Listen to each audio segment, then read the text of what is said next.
see, let this load up, make sure everything's going here.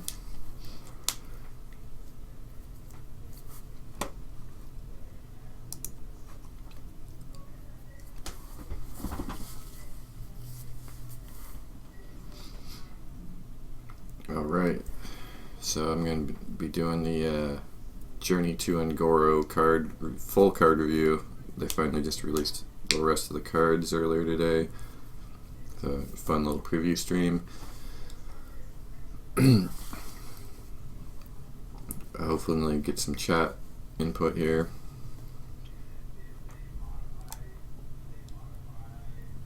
I'm going to start off with the Druid class just on the top here. So we start with this Tyrantus, 10 mana, 12/12.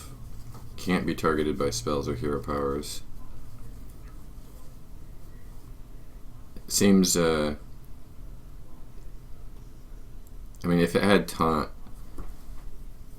then it would be pretty good, but it's just, I mean, those are big stats, and it's going to be hard to get rid of, but it's just so slow. I mean, it's coming all the way on turn 10, and then you got to wait another turn. I see they're trying to like lure you in with like this card, the Death Rattle, summon a minion from your hand with 5 or more attack. Like, they want you to think this card's good. So I'll kind of review this card too, since I'm talking about these. This giant anaconda, yeah, Death Rattle, summon a minion from your hand with 5 or more attack. And then like the idea is that cards like this will be like good, and then there's like a neutral down here, a couple like massive neutrals that,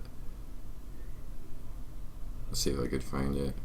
It's like a 10 mana, yeah, this 10 mana 7/14 Ultrasaur, or like, and it's also a beast because you know you'd be playing this in the Beast Druid, or like the 9 mana 6/10. But these are both too slow. Like I mean, these stats are really good, but that's again too slow, and this doesn't have any abilities, so it's gonna get removed by Shadow or Death. Like maybe Big Game Hunter might see play with all his big minions coming in, maybe not. But the poisonous, that with all these like minions with adapt that are going to be going around and having poisonous, then like these big slow minions are a lot worse than they would be. So even though it is like tempting to play this card, maybe I don't think this giant anaconda can see play either. It's a little too slow. Like 7 mana 5/3, and it's a Death Rattle too. You don't like, if it was Battle Cry, obviously then it would be really good. But then, yeah, it's like you can play around it. You can get ready for the big minions. So the only way you would ever play this card is with maybe like Tyrannus. I guess there's a couple other combos like, but both of these cards aren't very good. I could be wrong on this one, but I mean, you could, yeah, I'm trying to think if there's any way, like, I guess, you know what, I guess if you complete this quest, which is the summon 5 minions with 5 or more attack, reward Barnabas, which, let's go switch over to the tokens.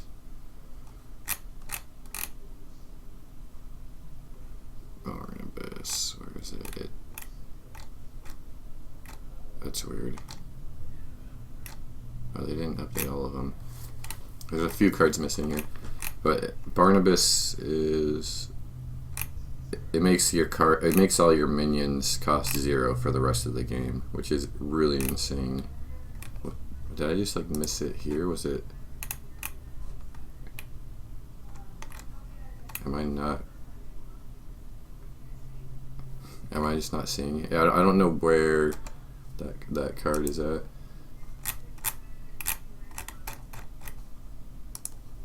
Let me try and find that on.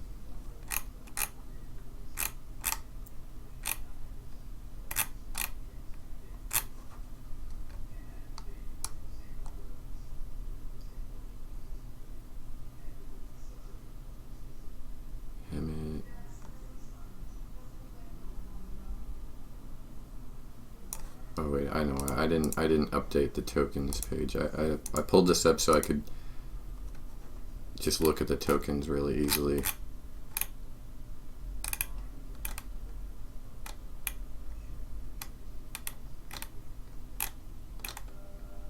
Huh. Okay, they still didn't add it. I'm missing like a Hearthbone here because I did want to look at the stats for Barnabas. I believe it's a 5-mana 8/8.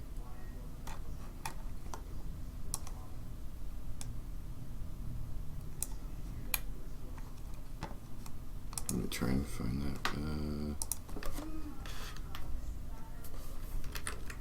Journey card list.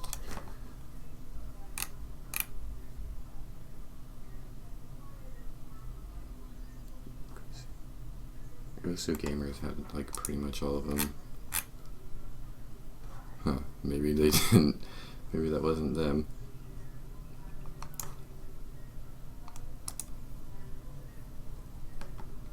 Blizz Pro.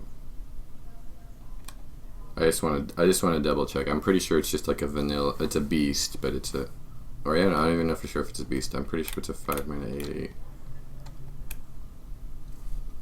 Card list top deck.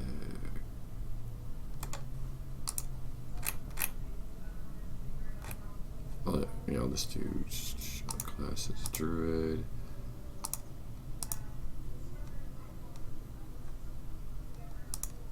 Goro.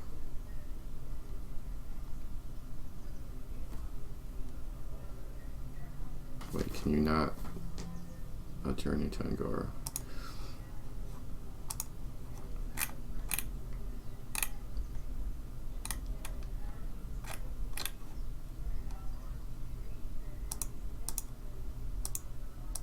That's weird. I mean, you know, it didn't include okay.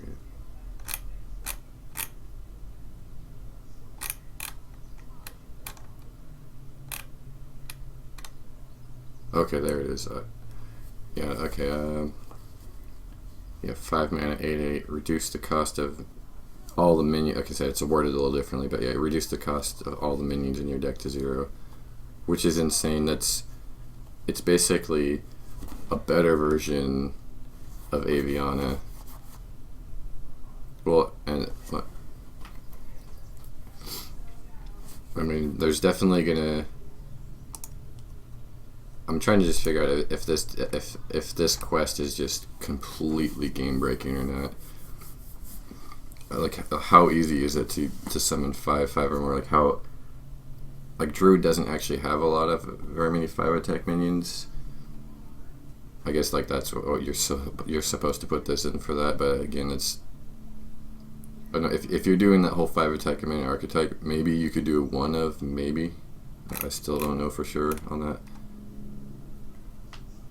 But yeah, 5-mana, 5/5 attack minions means you're gonna. I don't know. I guess there's like, let's see, we've got this, which isn't. This is not a good card, so you're gonna have to put this in. It's not like completely terrible. 5-mana, 5/4 adapt.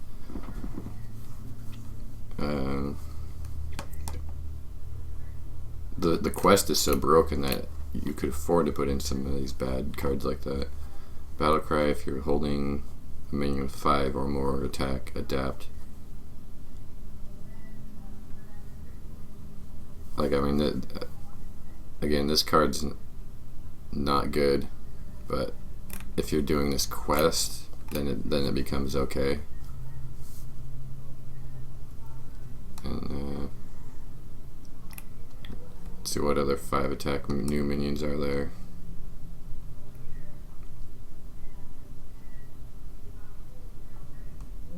For their neutral. We got Uzak now. You wouldn't be.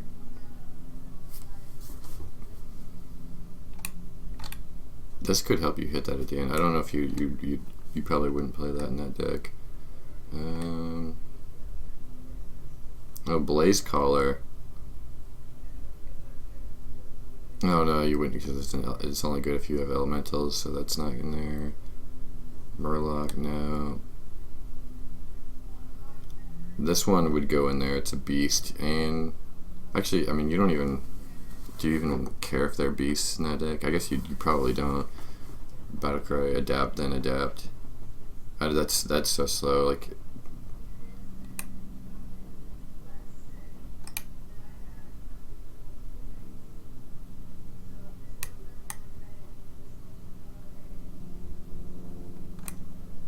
The Ultra Soar.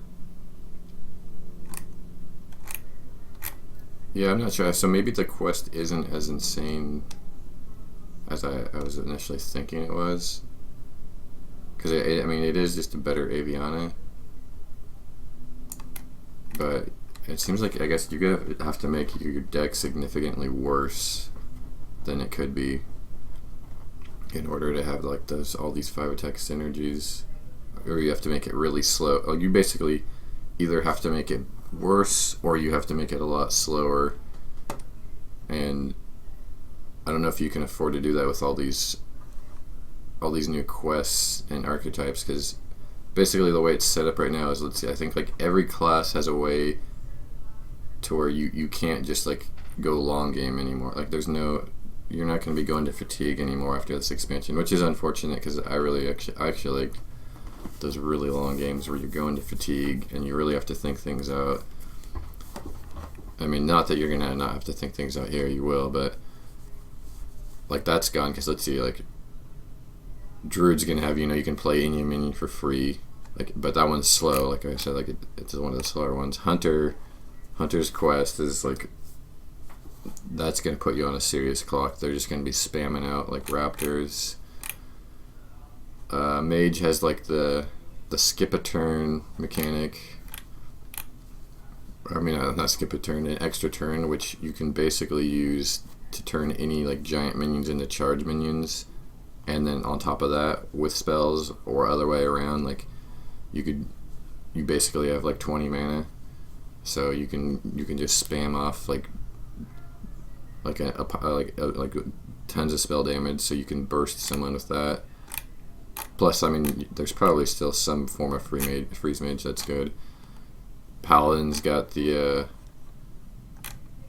Kaleidosaur thing. That's basically on average, it's going to end the game on the next turn if you don't happen to have like Mass Dispel, which you're probably not going to have because you're going to. And yeah, so Priest is one of the only exceptions. Their secret isn't just a game ender; it just extends the game. So that's why I actually think Priest is actually going to be weaker than people think, even though like that quest is easy to do, I think, and it has a really good effect. Like it's not going to hold up, especially since Jade is still going to be a thing, like Jade Druid. Rogues doesn't end as fast as the other ones. It's not like an basic. Most of these like quests, you're almost like saying, hey, the game's going to be over in like a few turns here, and Rogues is like permanently summon the 5/5s, which that is going to end the game, but like they have so many things that aren't minions, and you're just going to be like throwing down 1 or 2 a turn, which can be sort of like halfway dealt with. It's something that's going to like catch up with the other person, but it can be like you can hold it off for a little while.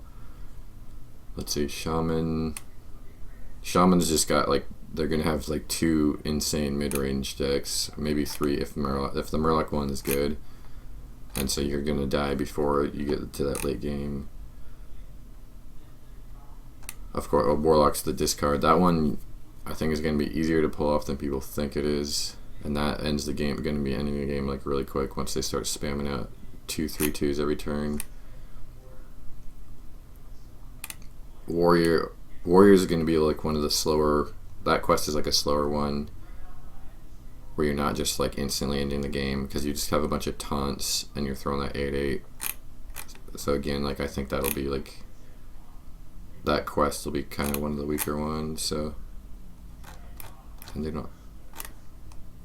yeah. So I don't, and then Pirate Warrior is still going to be a thing. Like people don't realize that just because of that crab thing came out that eats the pirates. Because the thing about that card is you can just, I'll talk about that later. But basically, especially the tryhards, like right off the bat, are just going to be abusing everybody, and you're going to be running into some Pirate Warriors day one, like because people are just going to like want to try and rank up or hit rank 1 legend immediately. You're going to be playing those Pirate Warrior decks because they're still going to be good. And because of that crab thing actually makes them better if you're not using it to counter them. Like, I'll explain that later. Like, the Glock the Crawler actually makes Pirate Warrior stronger unless Pirate Warrior is heavy in the meta. And so, yeah, this card might not be as insane then. It's a little more reasonable than I thought, I guess. And then,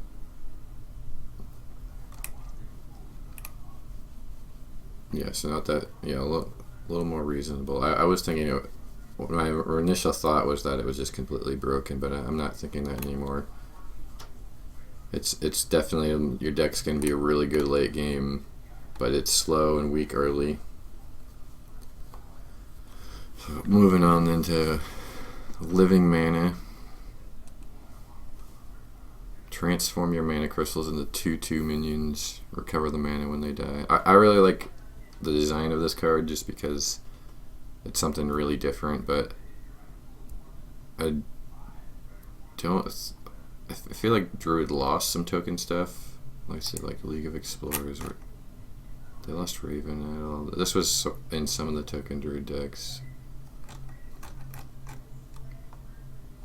Grand Tournament, because like basically that card can only be well, not only, but it's mostly going to be played in token Druid. Like, you could try to create some kind of new combo Druid, but I don't think that's going to work. Oh yeah, Living Roots is out, and that's another. Yeah, they did lose some token Druid cards. Like,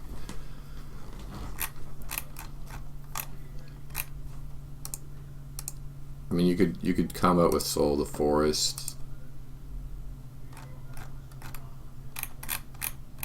That's my token page.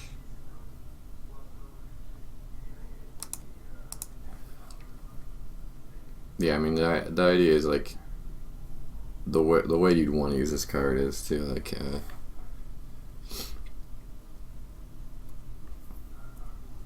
like some of those 2/2s are gonna die when you fill your board up. Say you use 10 mana and you fill your board up.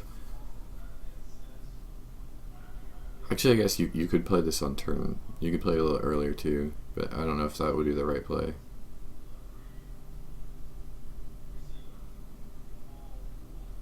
I wonder if the one thing that I'm not clear about is if you have, say, 10 mana and then you spend your mana,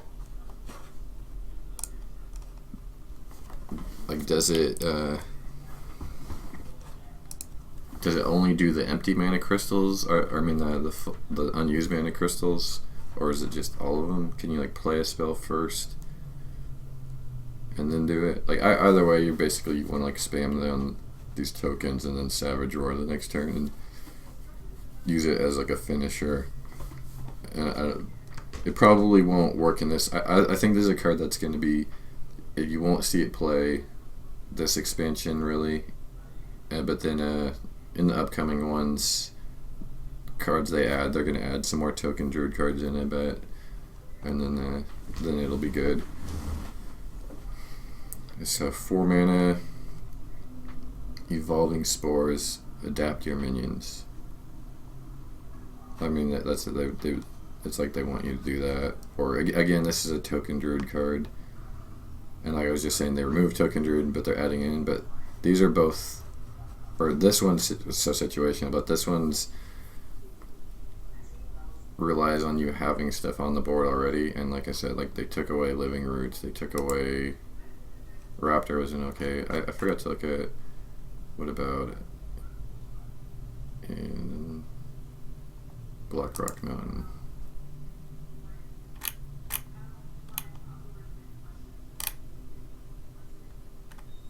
Oh, it's Hunter. Yeah, that wasn't much.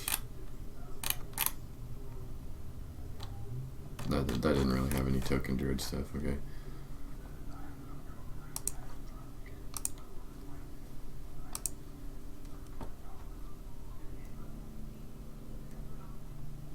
I mean, like, so that this quest is that you're gonna have more big minions, so it's only gonna hit like a couple.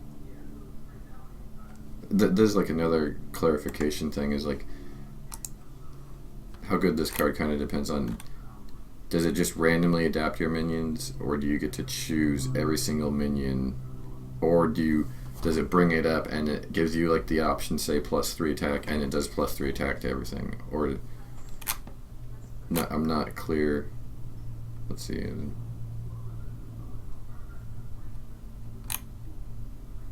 No one on here knows for sure.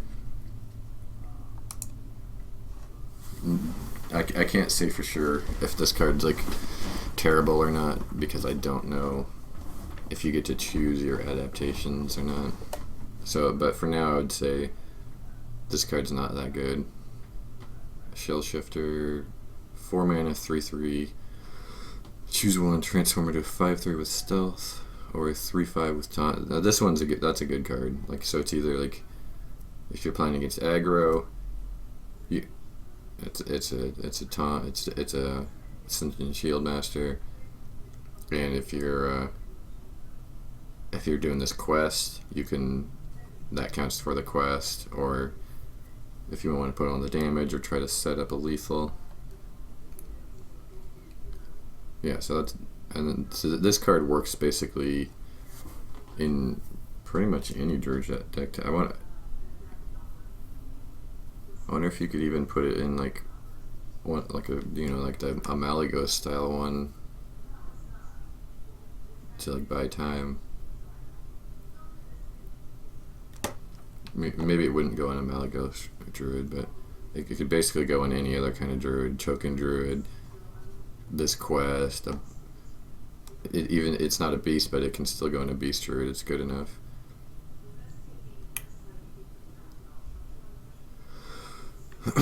So Earthen Scales. Give a friendly minion +1/+1.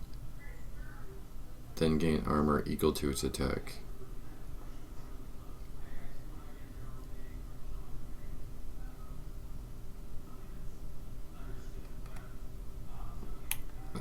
This is an interesting card. I mean, this is going to be something that, since this is kind of slow,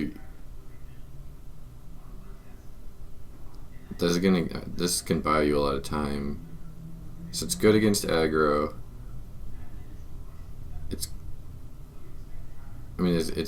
pretty much good against anything except for control,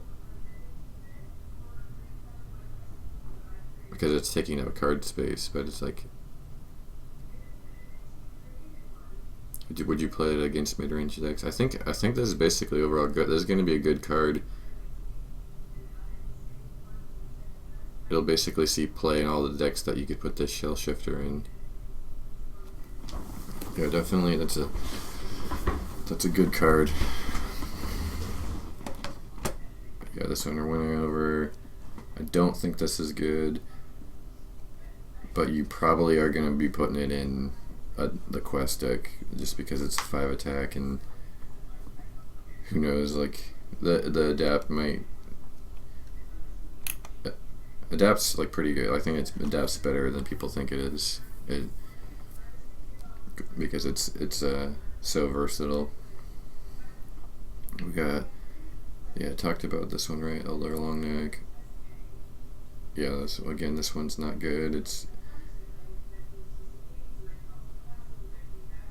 the 1 health is just too bad. A 3 mana 1 health. Yeah, you could give it the +3, but even if you give it the +3 health, it's still only 3 mana, which still isn't good. And the Divine Shield, then you would have a Divine Shield that would probably be like the most durable, and that Divine Shield and Stealth.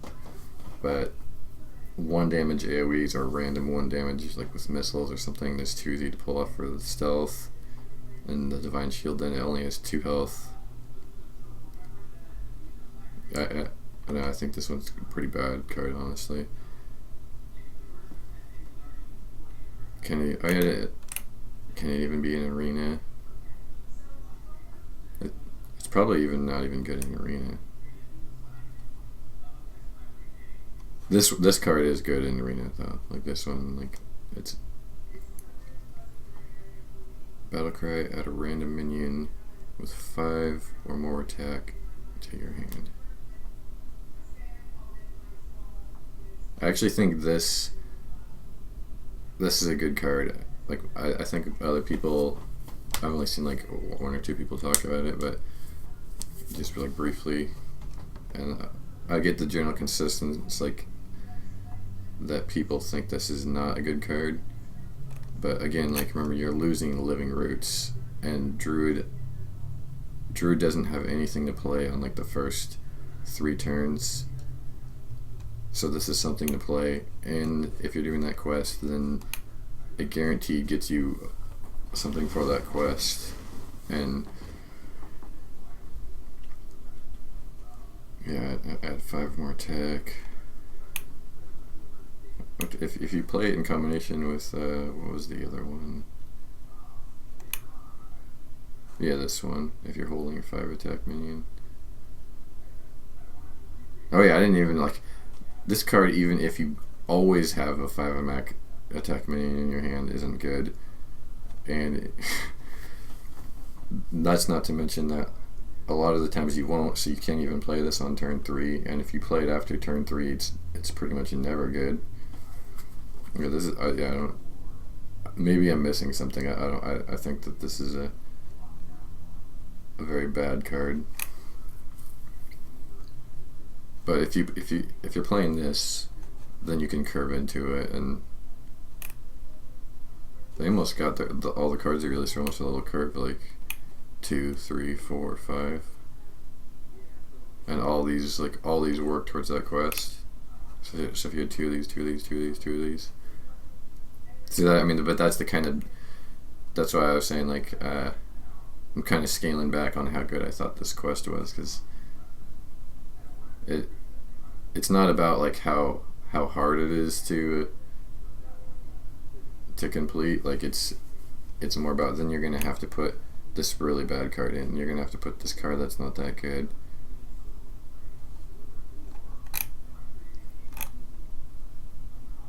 That's still 6 too, so I mean you have to draw these cards too. That's not going to complete. You're still going to have to put some other 5 attack minions in. And not that 5 attack minions aren't good. There's lots of them, but most of the 5 attack or more minions that are good that you can put in Druid aren't going to be.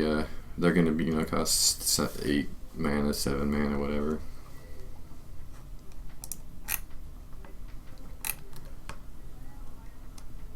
Okay, moving on to Hunter. Got Swamp King Dread.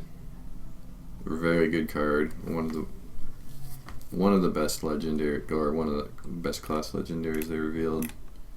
Maybe the best one. I don't know. I'll have to think about that again. Yeah, 7 mana, 9/9. After your opponent plays a minion, attack it. With so many adapt minions, it is like not as good as when they initially announced it, because you can just adapt one of those minions into poisonous, possibly. Maybe you can't though. Like maybe you're playing as Druid and you have this guy, and you're like, okay, I'm gonna hope for the poisonous, but you don't get it. Like, the other good thing about this card is like it seems like it's like only good like it's good against aggro too, because this is gonna like hurt the zoo decks really bad, because you're gonna be you just basically can't play cards as zoo, because zoo the only viable is like warlock decks, or the main one at least at first is going to be the discard zoo, and none of those cards have adapt. So unless you like tech in a poisonous card, then there's nothing you can do. Or even like warlocks don't really have. I guess they got blast cry potion, You're gonna need to put in one of those like one blast cry if Hunter gets out of control. Because yeah, it's gonna take like 3-4 minions that you're gonna have to trade in. That this is just gonna auto kill. And that's if you can play 3 or 4 minions on that turn, and since you discarded them, then you're probably not going to. So it's gonna hit like kill 2-3 minions, and then or you're gonna have to wait, and then it's almost always gonna get in an extra 9 attack to the target of choice or face.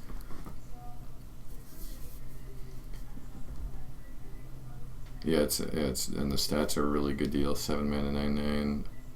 I feel like this card's too good. Like, I guess with how the power level of this whole expansion is a really high power level in general. So maybe it's not too good, but it's definitely good, and it can trade into like 2 big jade. Actually, does it when your opponent plays a minion? So would it actually even attack a jade? Because jades aren't played, they're summoned. It might not. So like, yeah, based on that warning, I would think like it's minions that are played from the hand. Because like, say if you, I can't remember when they showed it. Because if you say if you played a high main, and it attacks into the high main, it kills the high main, and it summons the 2/2 hyenas, does it run into the hyenas?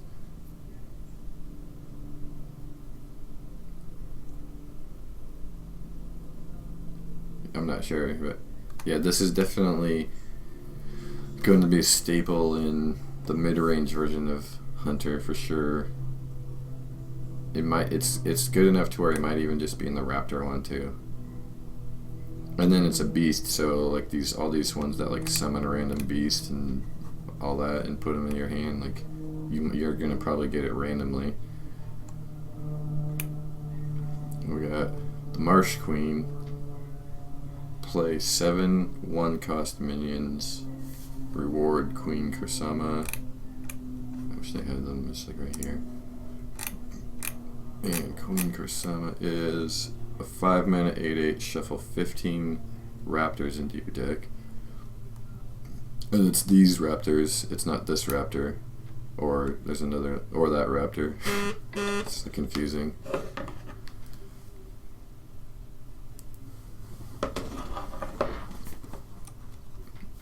It's big, yeah, so they're 1 mana, 3/2s, battle cry, draw a card. So basically, I mean, like, once you play this on the next turn, there's a really good chance that you're just going to be filling up your entire board with 3/2s. Like I mean, I guess like you're probably going to get this about halfway through the game, right? Let's see, like, what's the wording on this quest again? Play 7 1-cost minions. I mean, so at minimum, that's gonna. It's not summon. It's play. So it's gonna take like. At minimum, let's see, 1, 2, 3, 4. Like, well, technically, you could do it by turn 4, but that's not likely. If it's no earlier than turn 4 that you get.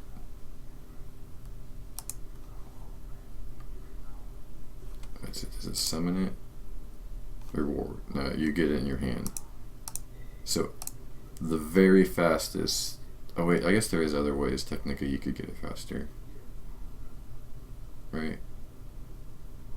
No, maybe not. I'm pretty sure that there might be one ways to reduce that I'm not like looking at here, but it should be. Yeah, it should be turn. So turn 5 is the earliest that you can actually play this, and then that means turn 6 is the earliest that you could start going off.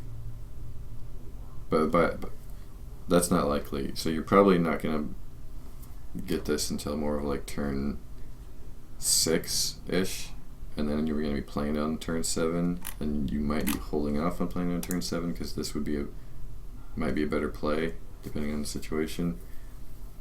Well, that's if you had the raptor, but so you're probably going to be playing it more around turn 7, 8, 6 to 8. If you got it early, probably more like 6. Obviously, again, if you're extremely lucky, you could play it on turn 4, or if you purposely crafted your deck with only 1 mana minions, which might be doable because there is actually a lot of new 1 mana minions for Hunter. And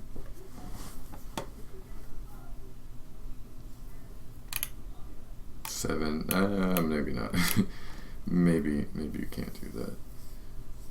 So yeah, probably get it on turn 7 or 8 on the board, and then you go off on the next turn. And by that turn, that means close to half your. It's going to be a little less than half your deck used up, but let's just, for easy math, say, yeah, like a little less than half. And that means there's a 50-50 chance you're going to draw one of these. If you draw one of these, then you get to draw again, and again it's going to be roughly 50-50 chance that you're going to keep going. So you can run through. There's a good chance that you're going to start filling up your board, and then you just played this 5-mana 8/8, and they have to deal with this, so they can't deal with the raptors. Well, I mean, they could. It's going to be interesting. Like, let me figure out what these other cards are before I say how powerful the raptor is going to be. I'll just try and skip to the raptor ones. So 1 mana, 2/1, Death Rattle Shovel, 4/3 raptor in your deck. So just by itself, this is a bad card, but in this quest, that's really good because it's a 1 mana beast. Oh, and it's a beast too, right? Yeah, it's a beast. And it gives you this, which is also 1 mana.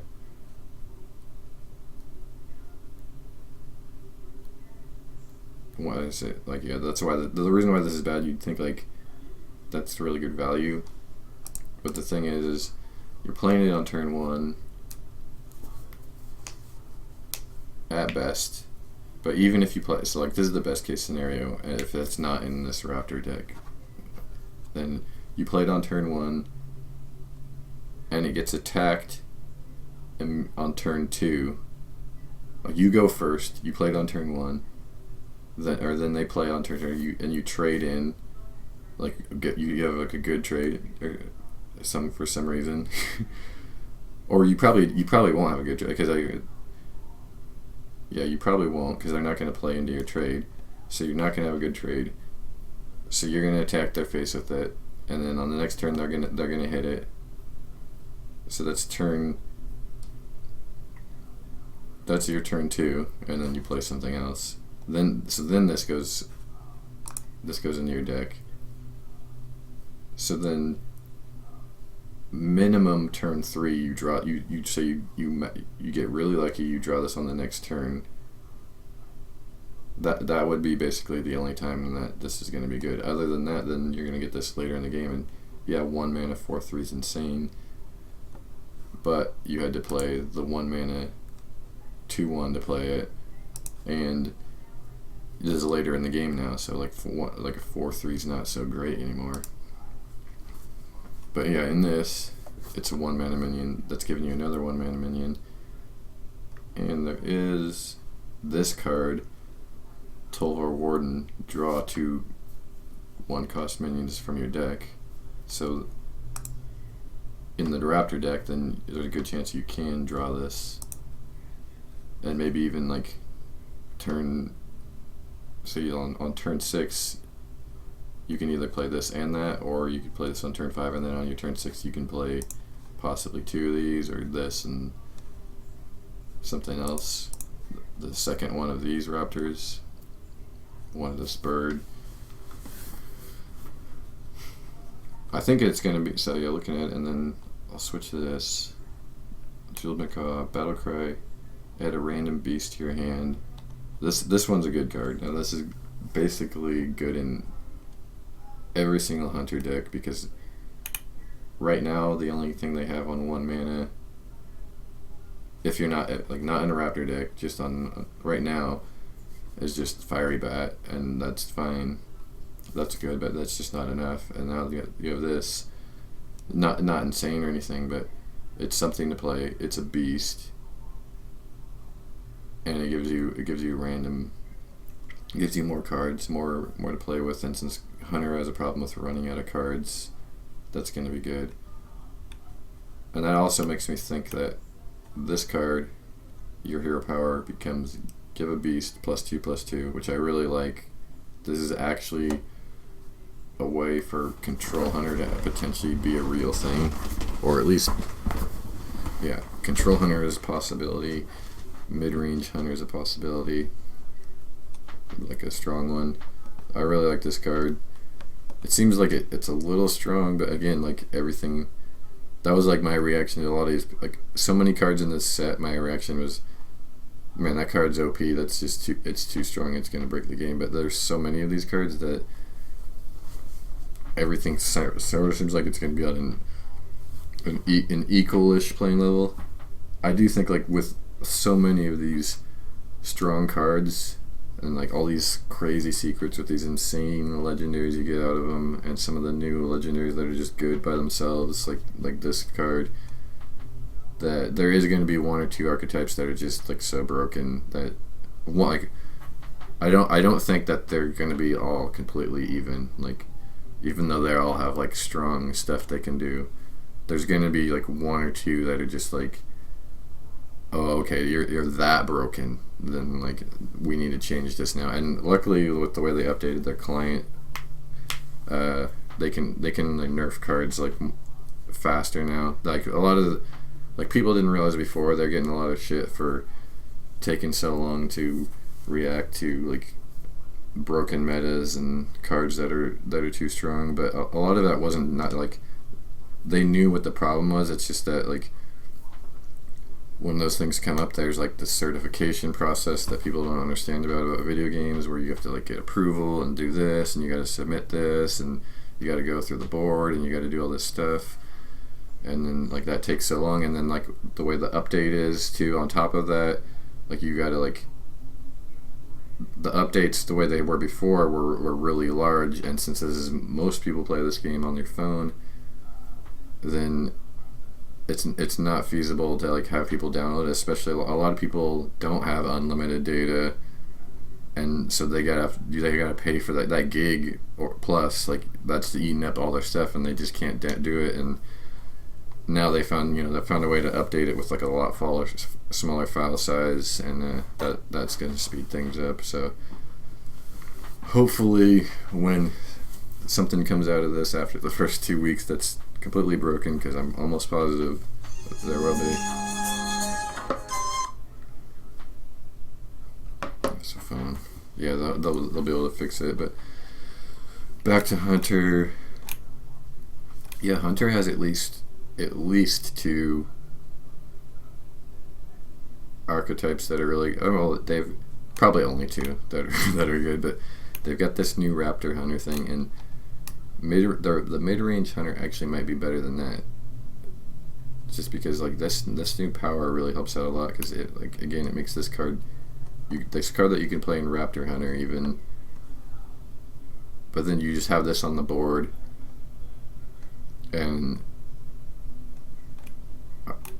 like you have these small minions. You have like, don't forget, like, Kindly Grandmother still around. That's a really good card that sticks sticky to the board.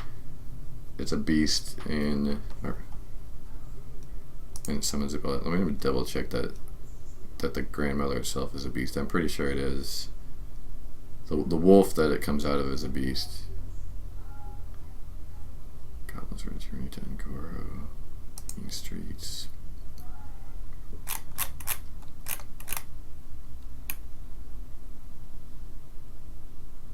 Oh, was Kindly Grandmother not Main Streets? That was... look at these two. Rat Pack So now Rat Pack is even better. Like it was like a really good potential before, but just like Hunter was so weak that it wasn't playable. And you got Alley Cat for Raptor Hunter.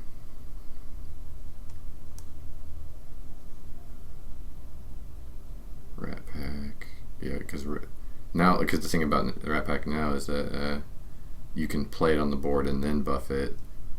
So we're at 5 mana, you can play it and guaranteed buff it. So it's like if you already have the card to do your hero power, you can buff this. Can you like do the double combo? Because you can, if you waited till 9 mana, you can play this and then play 2 of these. You play that, hero power it, and play the second one of these, hero power it. That's 9 mana.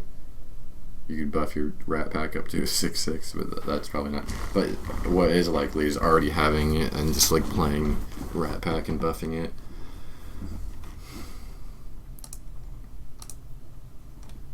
Oh yeah, I was looking for Kindly Grandmother.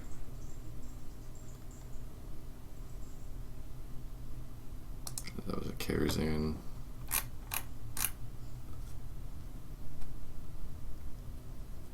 Yeah, okay, so it starts out as a beast. So, yeah, just that around. So, like, mid-range Hunter, you have those, like, now a couple 2 and 1 drops. So you've always had 3. Mid-range, like, Hunter has a lot of good 3 drops. You got your Animal Companion, you got this Huntress. But if you can get, if you get this card off, especially early, then you can put that on any of these minions, and a lot of these minions that were like Kindly Grandmother's really good early, but it was like, you know, like later on it's not that big of a deal. But now it's like it's pretty good later on because now it's a 3/3, and then the token comes and like so like here's the scenario with it. You buff it to a 3/3, or you don't buff it, and then they got to run a minion into a 1/1 to summon a 3/2. They don't really want to do that. But if they don't, then you buff it, and that's a 3/3, and then so you can trade up better, and then it becomes a 3/2, and you can buff that 3/2 into a 5/4. So it's gonna be that. Kindly Grandmother just got really good with this. I think this is a really good card, honestly. It is going to be. I'm trying to think. Can you only play it in mid-range Hunter, or down? I don't think Control Hunter will be a thing right now. It's like I said, the decks all end too fast, and but maybe in a future expansion. I don't know if you would put this in the Raptor Hunter though. You might though. I don't know. I'll experiment. I'm gonna want to experiment and put it in Raptor Hunter, not put it in. See what happens. Like sub it out for like more card draw instead, because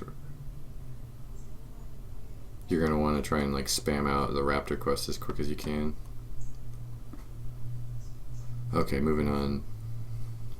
Stampede. Each time you play a beast, each time you play a beast this turn, add a random beast to your hand.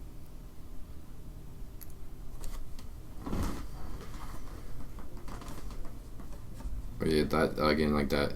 Yeah, this one is really good. They showed this on stream, and it wasn't like the that one Paladin card where it just went off like because it was lucky. Like this is, especially in the Raptor Hunter, where you're having so many 1-drops. Like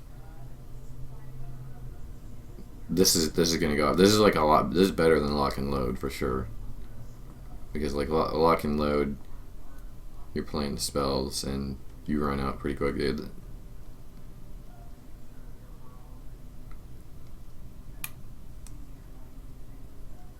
Do you play it in mid-range Hunter though? I don't think you do. Maybe a one of. I don't think it'll have room for this. It's gonna be hard to find room to anyway, because like you're gonna have you only want one of these in mid range. Like you can do that weird thing where you do two, but you could increase your chances. I don't know if you're gonna want to like increase your chances of getting it early or not. I'm gonna say you want to just have one of these in mid range.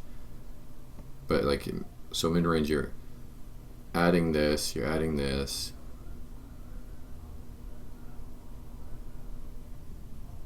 Do you have room for that?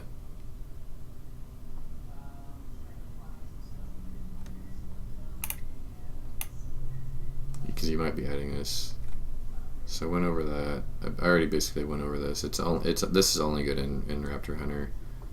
5 mana, 3/5, draw 2/1, cost minions from your deck. Terra Scale Stalker, Battlecry, trigger friendly minions, Death Rattle.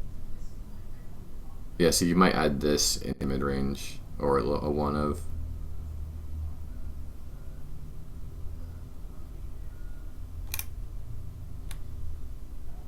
Oh no, is there 1 mana Death Rattle? There's the Kindly Grandmother. The neutrals. What neutrals that are Death Rattle? This one, no, that's a turn 3. Do you have any like? Is there any turn 2, turn 1 Death Rattles? This deal 3. Oh, actually, yeah, this is. You have this in there. I think you're going to be putting this in mid-range Hunter. And if you're doing that, then this card's actually really good than this.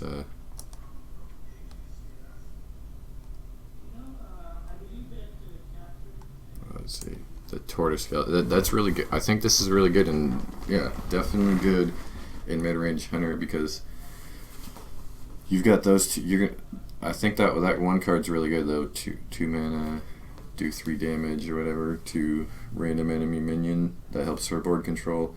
And then the Kindly Grandmother's going in for sure, and this works really well with that. And then I don't know if this might replace Infested Wolf. It might not, but if you have Infested Wolf, it does that. And then of course you will have double high mains. And it's probably not going to get comboed with high main, but it's a possibility to play high main. If it doesn't get killed, then you play this from your hand afterwards. Yeah, so that good card here. Hunter really improved. Like I think they went overkill on Hunter. Like they improved it too much. They did the shaman thing.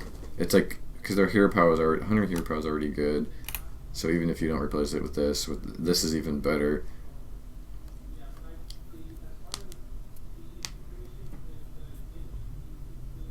They did like when Shaman used to suck, it really needed help, and then they really gave it help.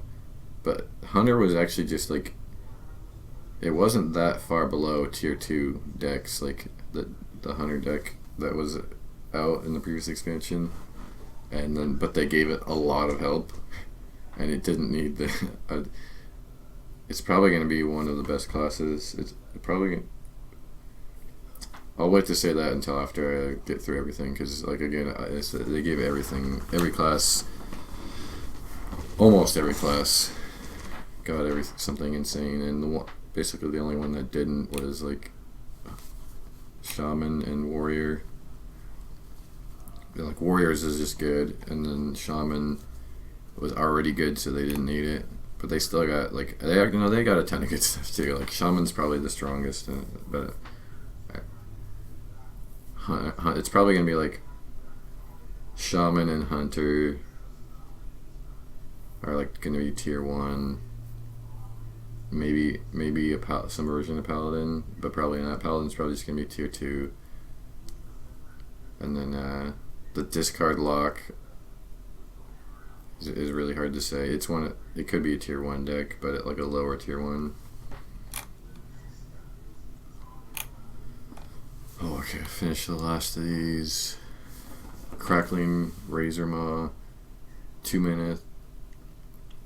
Battlecry, adapt a friendly beast. 2 mana, 3/2.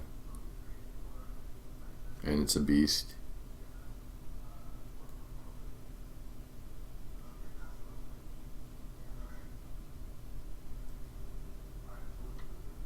Probably put it in Raptor Hunter. Maybe not.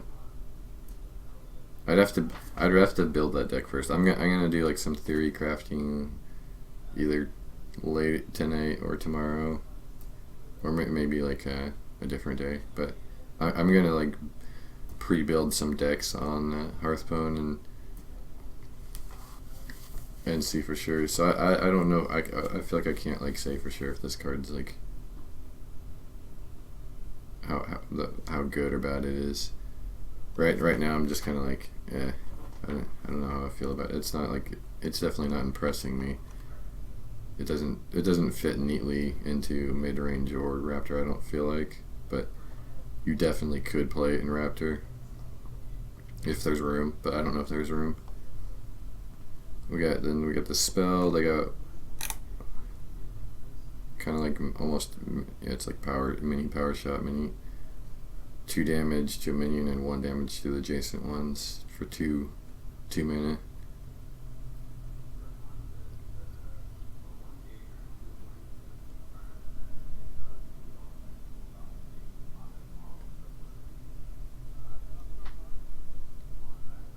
I put this in the same category as this, where it's like, I don't know how much, if there's really room for it in those other decks. It could be good in Raptor Hunter just because you can, with all the 1 manas, you can play it on turn 2 if you need to clear out like another Raptor in a mirror. You know, actually, just because of the mirror alone, this is, and because of Zoo. Let's see what else. Even when the Zoo does their quest, yeah, actually a lot of this is probably just going to be good in general. But it's still, even though it's going to be good in general because of like the other decks you're going to be playing against, I feel like you could cut it. Like if you're just trying to like push your game plan more instead. And then I already went over that. Okay, on the mage. So we got, I wonder if I should just start with the quests. Okay, we got their legendary Pyros, Death Rattle. Return this to your hand as a 6/6 that costs 6, and then that 6/6 is Death Rattle. Return this to your hand as a 10/10, and then that 10/10 is a 10 mana 10/10. So that's the card is actually, I feel like initially I just thought like, okay, this card is way too slow, and then like I didn't really. It does have, the thing is, it has the elemental tag to it, and then now today they revealed. Let's see, where is it?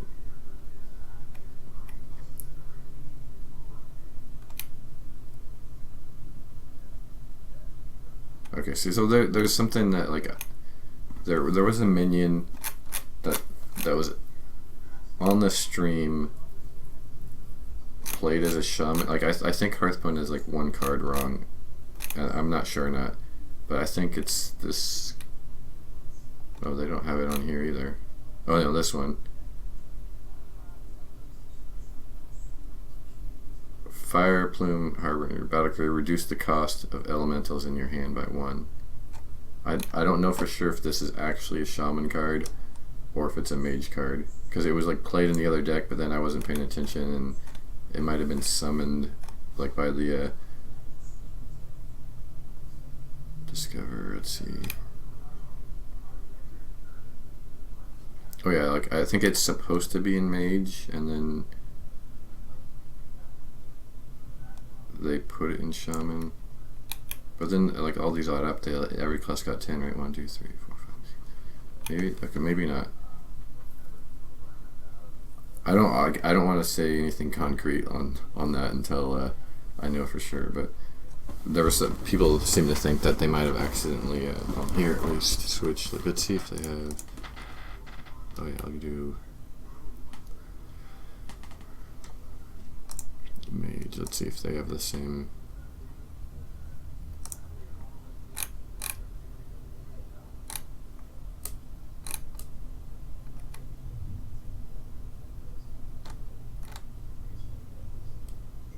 Okay.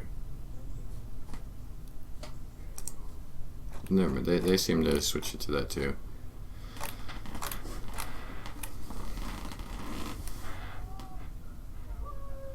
So I don't.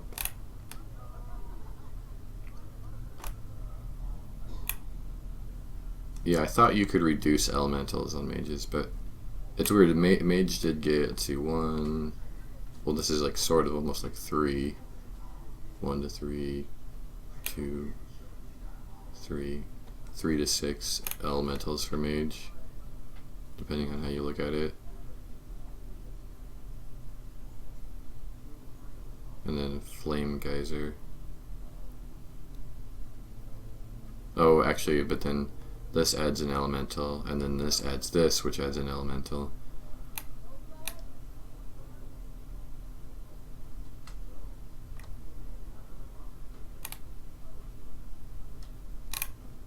And then this could copy an elemental, but you probably wouldn't play that card.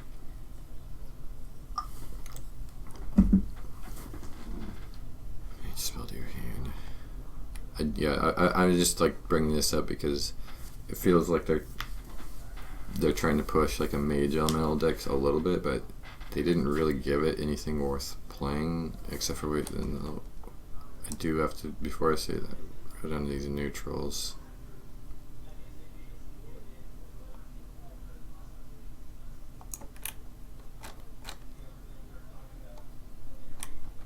Oh, let's see. Elemental.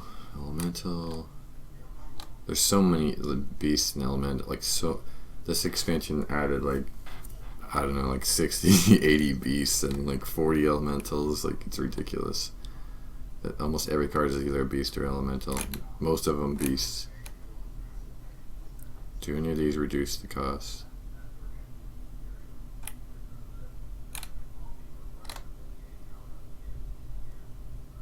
If you played an elemental, discover an elemental. So that's like a neutral one, and these elementals are pretty good. And I wonder if I should have started from neutral first. Maybe not. I guess it doesn't matter either way. Battle cry if you had an elemental. If you played an elemental last turn, deal. So this card's just, if you can do any kind of elemental deck, this is like an auto include, and it's really good.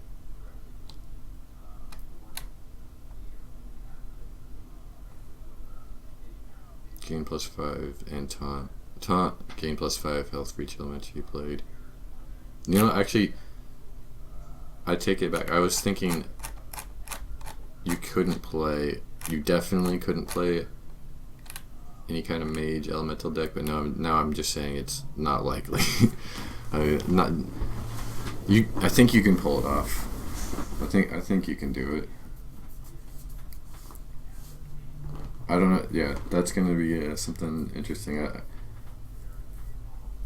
I don't know how strong an elemental deck's gonna be. I feel like it's just gonna be too weak. I don't know if it's gonna be able to be a tier 2 deck. Definitely not tier 1, like an elemental mage deck.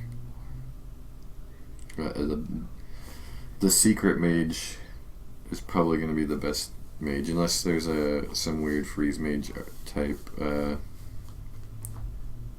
Because I think freeze mage will actually be good still. They actually got some stuff. You can play this in freeze mage, and then do like a Kabbalist tome version of freeze mage. So this quest is cast 6 spells that didn't start in your deck. Reward time warp. Oh, wait, actually, before I wrap this up, like, I think so. Even in an elemental deck, this card's too slow.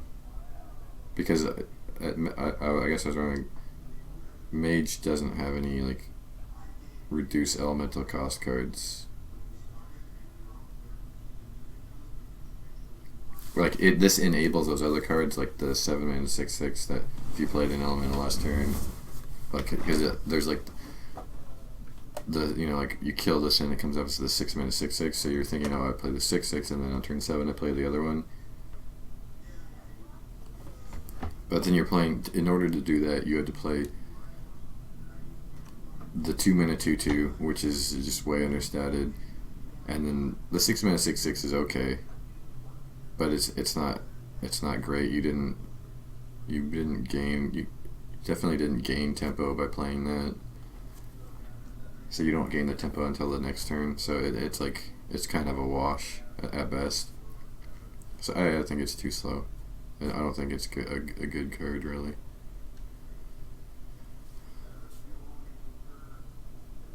Good in arena though, because that's a lot of value. For one card you get 2/2 because it returns it to your hand too. It's not the deck.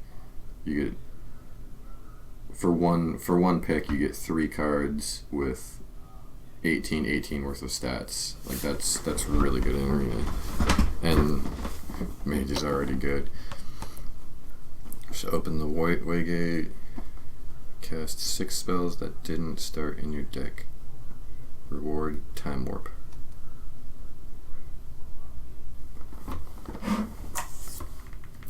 And Time Warp is the one where you get an extra turn. Let me pull up the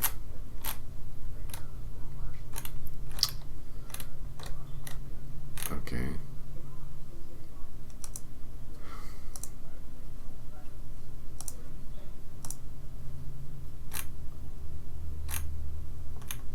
Five mana, add an extra turn.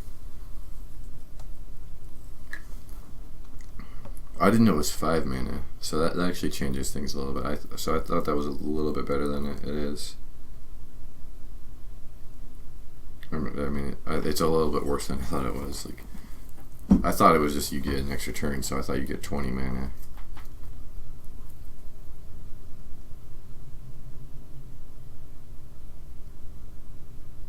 So yeah, I mean you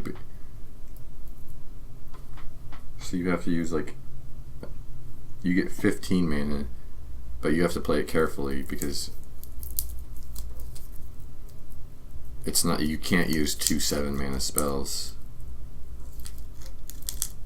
Say if there was not that Mage has any, but or 6 mana, you can't do 2 6-mana spells.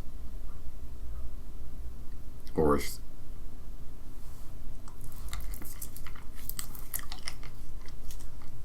that does limit things a little bit. Because I was thinking, I mean, it's still really strong. I think this is one of the stronger quests, because I think that's a really easy quest to... Never mind, it's not an easy quest to pull off. It's the middle. But with you got your 2 Babbling Books. You got the Shimmering Tempest. If you're going the secret Mage route, then you got oh wait, I can't remember. Never mind.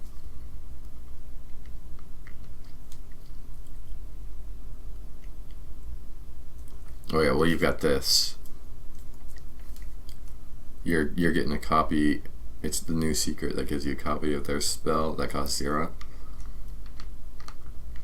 It's a really good secret, and then that combos with that, you're getting one of their spells. So it's not hard to pull off that quest, not easy. But yeah, so for what you can do with it though, when I was thinking you basically had 20 mana to do anything, you're basically guaranteed to end the game on that turn that you choose to use it, because you could just go off with spells and minions.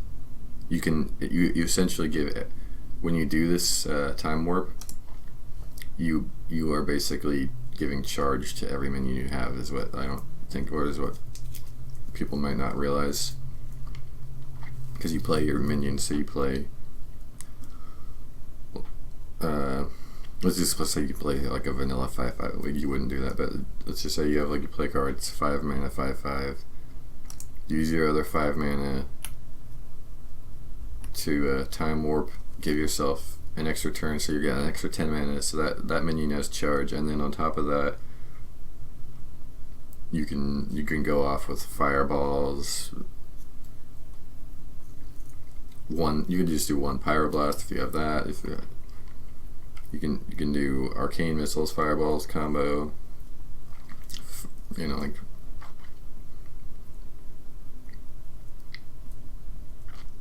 a lot. You do typical like go off with Freeze Mage 10 mana turn, on top of whatever more damage you could do with that 5 mana, whether it's a minion that you're giving charge essentially, or plus like whatever minions you have on the board already. So even with 15 mana, you're basically ending the game when you play that. When you play the time warp spell, you just need to pull up the cards you need. Even if you're just using it as a tempo play,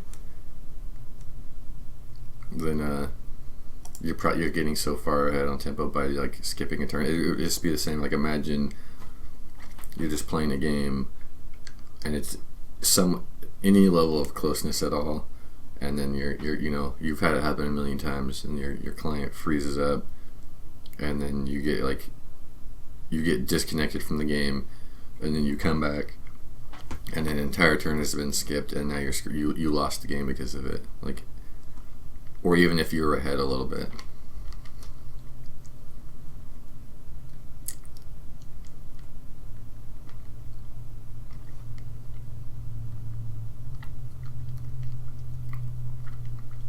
So then we got new spell, Meteor.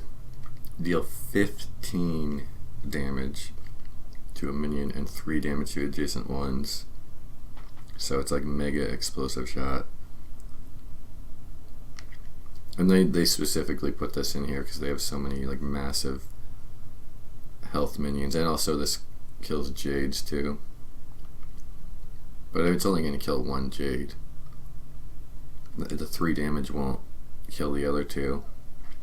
And usually the way people play Jades out, I mean, they're getting summoned on the one side, and so they usually like stack.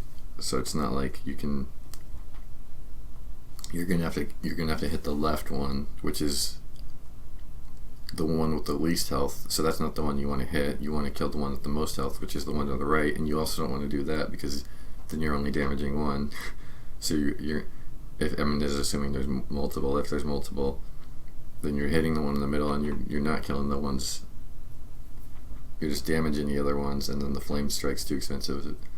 So it's not really that good for Jade, but it kills every one of these dinosaurs, even that massive 7 attack 9 or 14 health one. But you can't hit the druid one. That's why I was like, maybe that druid legendary could see play. But as far as like, so really good in arena, right? But can you put it? I don't think you can put it in a secret tempo mage. It's too slow. You're not trying to fight off the giant minions in that deck. You're just trying to win quicker. And then Freeze Mage. Could Freeze Mage play it? Maybe. I don't know what you would take out though.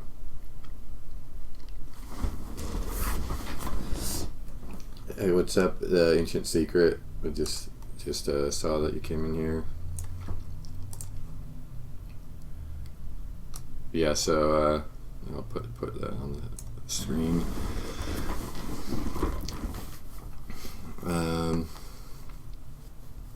So yeah, Meteor is just replacing Flame Lance. Basically, it's a better Flame Lance, yeah, because a Flame Lance would just kill any giant minion. But this does that, and it kills a couple small minions, or one small minion maybe. Yeah, the freeze mage lost ice lance, but like the freeze mages that were going around lately, like I mean there hasn't been many, but like a lot of times they find ways to just burst you down without ice lance, or a lot of times there's just one ice lance, and that one ice lance could be replaced with a different spell damage, or if a minion was on board or something. Like I definitely don't think freeze mage is dead, especially actually with this card too. Battle Cry, draw a secret from your deck. This guarantees that freeze mage will get ice block and ice barrier, and the ice block is what you really want. But so like it doubles up your actually if you played two of these, I don't know if you'd play two of these in freeze mage. On freeze mage you'd probably only play one. So but even then that is basically like doubles up your chance of drawing your ice block. And like that, just drawing your ice block is sometimes enough. But I'm not.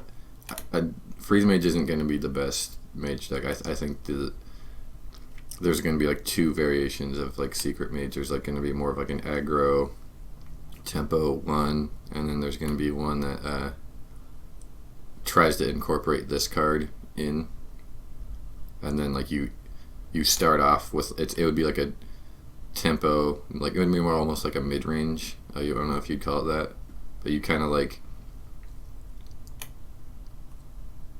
play the early game with all the new secret stuff and some of the old secret stuff, and then you'd like parlay it into this with some of the other cards that stall, and then like maybe you'd have like a little bit of burst at the end to try and finish them with like the tempo you got early. Since you're on mage, freeze mage lost ice lance, tempo mage lost frame like arena mage lost Reno. What mage is going to be? Yeah, it's going to be the secret stuff and like this new quest. And like I was before you got in here, I was saying like at first I was looking at the elemental stuff they got, and I was like, they only got like 3, and it's just not enough, and it's not that good. And then but then you come down here and you look at all the neutrals. And there's a lot of elemental neutrals, and some of them are might be worth like putting your card in. Like this Battle Cry, if you played an elemental, discover an elemental is okay. It's pretty good. And then this card in particular is just an insane card if you can build an elemental deck. 7 mana, 6/6 Battle Cry. If you played an elemental, deal 5 damage. But because like, and then there's this. You might be able to put this in there. I don't know. This could be too slow. Battle Cry.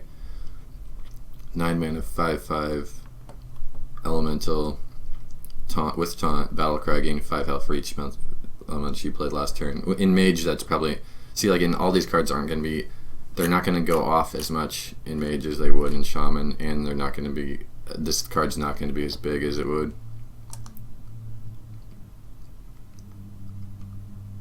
Visible. Oh, viable. Yeah, it's gonna, like I was saying, it's like it's not hard to pull off. It's not like easy, but it's like so it's basically some cast 6 spells that didn't start in your deck, reward time warp, and then time warp is 5 mana, take an extra turn. And I was like right before you got here, I was explaining how basically with 15 mana, and it is 15 mana with the drawback because you have to do 5 of that mana in a block on the first turn. You can't summon you can't do like 2 6 mana spells, or you can't do you can't do 2 7 mana creatures or 2 6 mana creatures, because 5 mana has to be on that first turn. So you have on that within that first turn. You also this is if you're doing it on turn 10, which is probably when you would do it, or turn 9 maybe. Then you play that 5 mana, and you have 5 more mana to play other creature. But that quest, it's essentially giving any creature you play on that turn charge. So say you play this, then on the next you're getting 2 turns. So you go to the next turn, you're playing this down, and you get 2 turns in a row. So this already can attack on the next turn. So it has any creature has charge that you play on that first turn, and then on top of that you have your creatures that already survived, which might not be a lot, and then you can just go off with other spells you have. Fireball is 6 plus free ice. What is there? Ice ball. I'm messing up the name of it, but 3 mana, 2 mana, 3 damage. So that's 9 damage there. Or you could just do like if you had a pyroblast for 10, so that you're probably gonna get like a burst of at least 15 off, or about 15. If you had that's if you didn't have anything on board already. So it's basically a way to burst like this quest. And yeah, it's not hard to get off because you would have like probably 2 babbling books. That's 2 spells. That's two right there. 2 of the 6. And you've got Death Rattle. This one you could probably put 2 of these. Death Rattle add a random mage card. So that's 2 more. That's just right there in the beginning of the game. That's 4. And then there's this card that's really good. Primal Glyph. 2 mana, discover a spell, reduce its cost by 2. So it's basically just discover a spell for free. So you could get a 3rd fireball, but then that wouldn't. Oh yeah, because actually that's something I don't know about. If you'd played this and you picked the 3rd fireball, would it trigger one of these? Like, would it count for it, or because like it is a 3rd copy of the spell, so that wasn't in your deck, or because you did already put fireball in your deck, would it not count? That's something I don't know about, but I think it would count. But even if it didn't, you could just pick, if you're trying to do the quest, you could pick something that wasn't.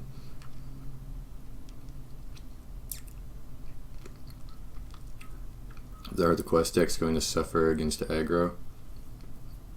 Yes, all of them will. And Pirate Warrior, people, that a Galaka Crawler won't stop Pirate Warrior from being a thing, unless Pirate Warrior is, again, like such a huge part of the meta that like everyone's putting Galaka Crawlers in their deck. And then at that point, then you're not playing like optional versions of all the quest decks. Like on the first day, you're gonna run into probably like in that first 2 weeks, you're gonna run into like 1 out of every 6-7 games is gonna be a Pirate Warrior that you're just gonna lose because you're trying to have fun. they're gonna rest you down.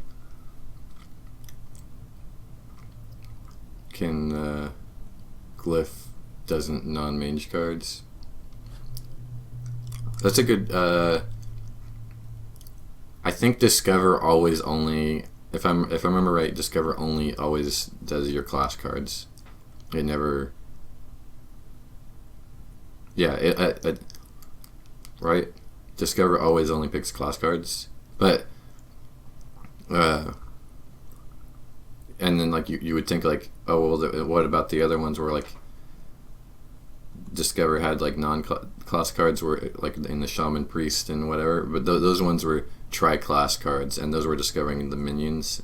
It wasn't discovering the spells because there were no tri-class spells besides the Kazakus potion.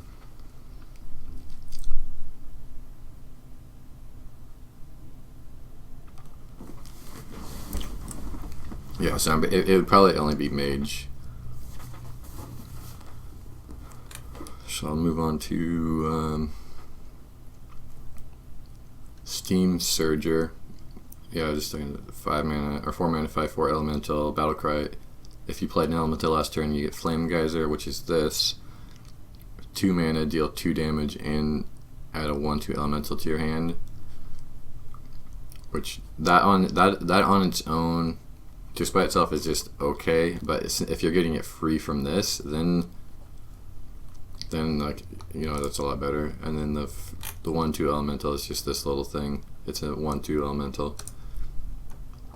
And so yeah, that's what I think. Like, yeah, if you find a way to make an elemental deck work in Mage, then this is really good. But obviously, you can't just play it in Mage, so you can literally only play an Element Mage, which might not be good enough to be a tier 2 deck. So yeah, this card's just like you can't really like call it good or bad. It's really good in Elemental Mage. It's really bad if you if you don't have it there. So and Molten Reflection. It's basically a spell version of Faceless Manipulator. So the and it's 1 mana cheaper. So yeah, the upside is it's 1 mana cheaper, and it also can't be affected by Dirty Rat. So they can't pull like the Faceless Manipulator in hand. But the downside is that it can get hit by a counter spell, and you can't target a non things that can't be targeted by spells or hero powers. And also, it's only on the main thing is that it's only a friendly minion, and Faceless Manipulator can copy an enemy one. So like, I mean, the ones that come to mind, they're not going to be in the game anymore because about Rags and Sylvanas were common ones where your opponent would play Rags, and then on your turn you could Faceless the Rags and then kill execute it or something. And you can't do that kind of thing with this card. So I think it's slightly worse than Faceless Manipulator, and it doesn't fit in any of the archetypes except for maybe if you did this combo right here. So you might be able to fit it in the Elemental one, but it's not good in the Secret Mage one. Probably. Molten Reflection might open up some type of combo mage. Yeah, you could, because you could put it on a spell damage minion. You could put it on Evolved Cobalt Geomancer. I thought that's not its exact name, but the 4 mana 2 or 4/2 with 2 spell damage. So then if you did that, if you played one of those and then played this, then that's probably not good, because then they have to survive and you can't reduce them with Emperor Thorzen anymore because he rotated. There probably is a way to combo though.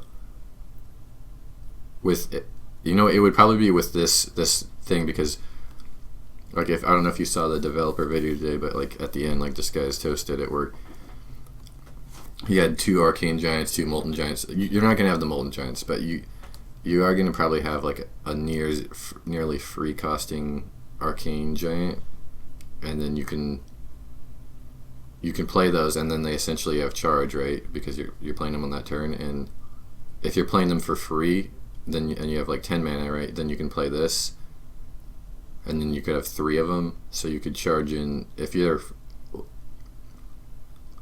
were free.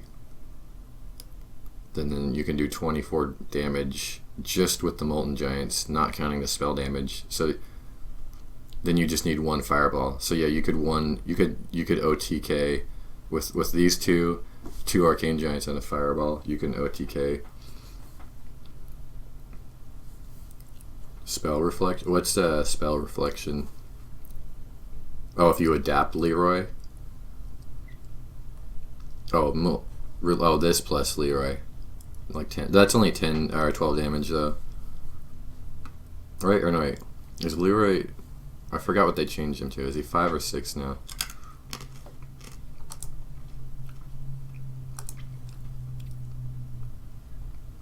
Yeah, Leroy Molten Reflection. That is 12. Yeah, if you added... that'd actually be pretty good. Like, not because not to like depend on Leroy, but maybe you just do... You combo these and you don't have it. Maybe you just do 20 burst or 16, 18 burst, and then on the next turn you just send Leroy in by himself. Or if you had to clear with a fireball before that and you don't have your like full combo, you could at least burst for 12. 12, 13.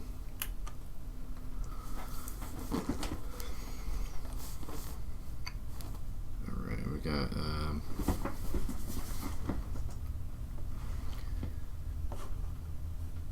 Mana Bind Secret. This is a really good secret. When your opponent casts a spell, add a copy of it, because you're probably going to get this for free from between the Cabal Lackey which is the 1 man. It's 1 or 2 mana, 1/2/1 that gives you plays your next secret for free, and then you got your the other one. Not the Ethereal Arcanist. I get all the mage minions mixed up so much because no one ever plays them. But the 4/3, the 3 mana 4/3 that makes a secret free. So that's like you have 4 minions that make secrets free, and then between that, like coupling those with like Mirror Entity and this alone is just going to give you so much tempo.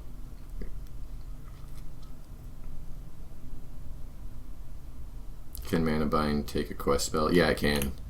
But the thing about like people keep thinking that, and then there's also I forget which class has it, but there's another way. There's like 1 or 2 other ways to get quests, but people are really bringing it up with this. It's like, oh, you're gonna not play your quest so that they don't get it, but it's like it doesn't matter if they get it because so let's say if it's actually you don't want to get their quest. Because if you go like back to Hunter, you want to get this quest, play 7 1-class minions. That means you can't do this quest. The Druid, play 5 or more. You're not going to complete that in any of the mage decks. Let's see. The Paladin, you're not going to complete the Paladins to buff your minions. Let's see, the Priest, summon 7 Death Rattle. You're not going to be able to complete that.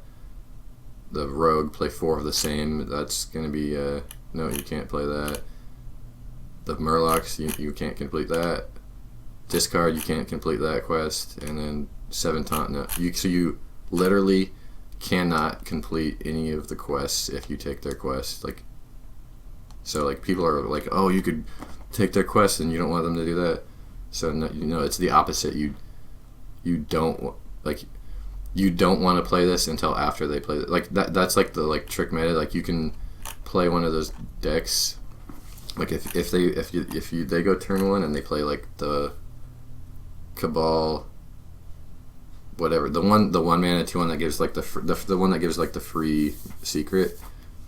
If they have coin and they coin that out, like you don't want to do that ever almost because it's going to be risky because then they can just play their quest and then you might be wasting. You don't want to play this card anyway. I mean, like you'll still want to do Mirror Entity or whatever, but you don't want to like get this out early on. At least it's definitely not early on in this like meta because it's going to take the spell. It's going to take the quest, and then you can't complete it. It's just wasted.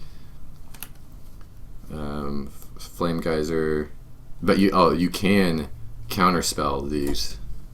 You can counterspell the quests, and that would be devastating. Deal 2 damage. Oh yeah, I already went over this. This one's like, if you're just putting it in your deck, it's not that great. But if you're getting it off of this, then it's just pure free value. About the quest, if you discover Fireball, and you already have a Fireball in the deck, does that count? That's what I was wondering. I don't know. Like if that's the case, then it makes this quest even easier to complete because you can also remember get like a Fireball off of Babbling Book or whatever, and so we don't know for sure. So this quest, it could go from kind of like it would be like to complete. Like it's not easy, not hard to. It's gonna be pretty easy to complete that quest. Like if copies count. Yeah, Arcanologist, like I kind of went over. This is just an insane card. Oh, it's not completely. It's not as insane as I think people are making it out to be. Like people are like pretending like it's Mad Scientist, and it's not that good. It's because it doesn't. I mean, I guess you do have 4 minions that give you a secret for free, so it is good. It's definitely good. It's definitely like one of the better cards in the whole set. But it's not like people are making it out to be broken. And I don't think it's broken. I just think it's really good. There's not much to say about it. You play it on turn 2 on curve pretty much every time, and then you get a secret, and then on your turn 3 you play your 4 mana 3. Your 3 mana 4/3 free secret. This is Simmering Tempest, 2 mana 2/1 Death Rattle, add a random mage spell. to your hand. Yeah, I already went over that. That's definitely a good card. Okay, moving on to Paladin. So Paladin got a lot of love and it needed it. It was one of the two. Hunter and Paladin were unplayable before in Constructed. Now they're playable. Well, we'll start with this. 6 mana, 3/7. It's a taunt. And Battlecry, set all your other minions to attack and health to 3. So this is like anti-Jade, sort of. Like it's not getting rid of them, but yeah, it is like because it'll still kill 2 Jades, and then their hero power will trade into the other health, but because it's got taunt. If it didn't have taunt, I would actually think that this isn't that good. But since it has taunt, then it's gonna soak up 2 or 3 minions on the other side that it makes 3 if you're playing it defensively, and then if you have like weak tokens, then you're buffing them up. And even if you have like 1 token on your side, then you're ending up with a 3/3 and a 3/7 with taunt, and then that's not bad either. It's a pretty solid minion. I don't know if you put it in like the new, like the thing is though is that the best new Paladin is going to be this with this quest where you play 6 buff minions, and I'm not sure if you put it in there. It might be, you know what? It depends on how out of hand this gets, because like this buff Paladin deck is probably going to be one of the better decks, because the Kaleidosaur that you get, what's his name again? You got Galvadon, right? It basically just, on average, this will end the game on the next turn, like when you play this. Like, so it's a game ender. If it doesn't end the game, it'll put you to like 1 or 2 more attacks from death, and so if that's so popular, then this will be really good to counter it. Because if they build up their Galvadon and stealth it, then you just put it back down to 3. So it could still have stealth and Wind Fury, so it would be like a 3 mana stealth and Wind Fury, and then they could like Blessings of Kings it or something, and it could still do 14. That's how insane Galvadon is. So Tarim, like about the quest, looking at that, looks like they just took Eredict, Keeper, Rules-Man. Yeah, that's basically what happened. Like that, but that's the one difference between that is that they gave it taunt, because like Eldrick the Pure or whatever, he was I played him in some decks. Like if the deck itself was good, like at the time in the meta, like if Control Paladin was better, then like Erdrick the Pure would have been a really good card, I think, but it wasn't because of that. But this card, just because of the taunt, then it makes it a lot better, because it's got a big body and taunt. And okay, so yeah, that's the quest. Cast 6 spells on your minions, reward Galvadon. I already, like, people have already been over this a lot, right? Galvadon is the wait, where did he disappear to? If it throws me off because I'm looking for like a high health or a high cost one, because you think of something that ends the game as high cost, but it's only 5 mana, 5/5 beast, adapt 5 times, and then yeah, the adapts, like for people that don't know, is so you got Wind Fury, Stealth, +3 attack, +3 health, and Divine Shield. Right, and actually I think there's one more. I'm missing some. Oh yeah, Poisonous. And so like basically what you do is, so you have 5 chances. That's a 5. There's 6 things. You have a 5 out of 6 chance to get Stealth. That's the one that you really need, and then you can just for the rest of them, you're hoping for also for Wind Fury, and then then that's like a guaranteed 10 damage burst. But you're probably gonna get a bunch of more attacks. You're gonna get offered attack so many times that's gonna be good. And like a worst case scenario, then you're also adding Divine Shield. So like best case scenario is like the most common one is that you're gonna end the game on the next turn. The worst case scenario is he's gonna have a lot of health and divine shield and stuff like that and poisonous, and then so it's gonna be a really there's taunt actually too. There's 7, right? Or I thought maybe there might have actually been 9 too, and I might have missing some. But so then that's not 5 out of 6. I should see if they have them, right? Do they have the adapt things here? I don't know. Do you remember the stuff? All the different ones. I think.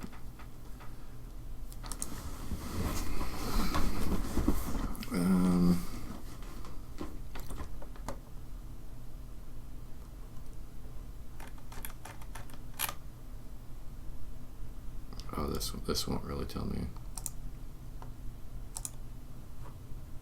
Right.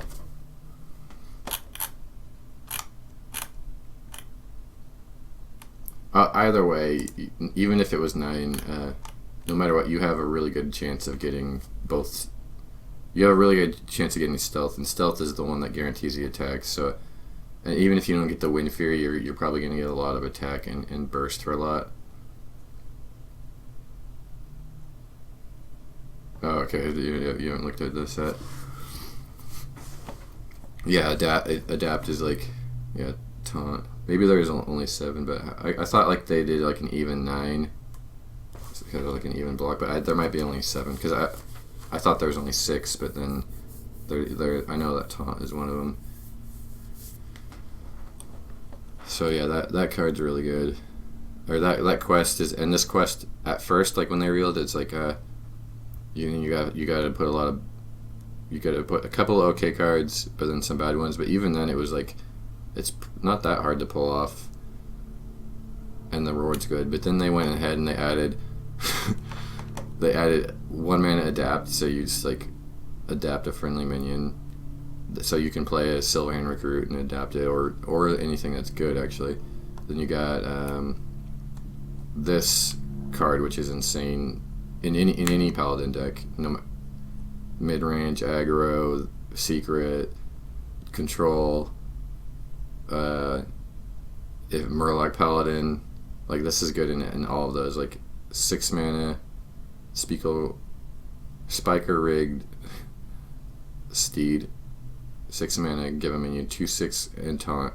When it dies, summon the Steglodon, and the Steglodon it's a 2 mana 2/6 with taunt, and it's a beast, I believe. Like, let's see where's.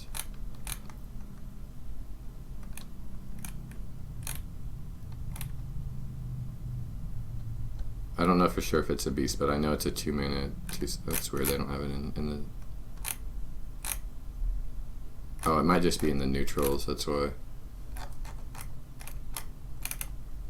No, because it's not. Yeah, it's not there. Yeah, they don't have it in here, but I know it's a. I know I remember it had the same stats as this, which was 2 mana 2/6 and taunt, and I'm pretty sure it's a beast also. So like so you basically, it's a 6 mana. What you're doing is for 6 mana you're getting a 4/12 worth of stats, but you're putting it on a minion that's already in play. So 2/6 of that is charge. So like you're also getting a 2 mana minion with charge basically. But and like so. Yeah, that's really good. It'll buy time against aggro. That's so much, enough health, and then it's bringing the second. It's summoning the other one too. It's basically like a way better Sledge Belcher, and Sledge. You know how good Sledge Belcher was. That card was basically in every deck until it got rotated out, and that wasn't nearly as good. It just was a 3/5 with taunt. It was it summoned a 1/2. It's like the 1/2 was like it just absorbed a hit. It didn't do anything. On the second one, this one's like a bigger body and does more damage. The cards so far, it seems, is a Black Knight and Silencer. Yeah, so I think so. Black Knight, I don't know. It could be too. That'll definitely be useful, but it'd probably be too slow, and like some decks won't have taunts, so I'm not sure. But for sure, I actually think more than silence, I think mass dispel with priest is going to be big, because that's going to get the stealth. This dude, it's gonna, if this thing is out of control and just played too much, it's gonna get that. It's gonna get a lot of minions. Yeah, like you're saying, there's so many of these minions that are gonna be like vulnerable to silence. Like anything that in this deck really that's buffed up. There's like that druid card that if it ever does see play, silence is just gonna ruin people. Like this living mana, transform your mana crystals into 2/2 minions, recover the mana when all day. And what if you just mass dispel all of those and then just like clear it with a Holy Nova? then they have 0 mana on like going into turn 10 or 1 mana.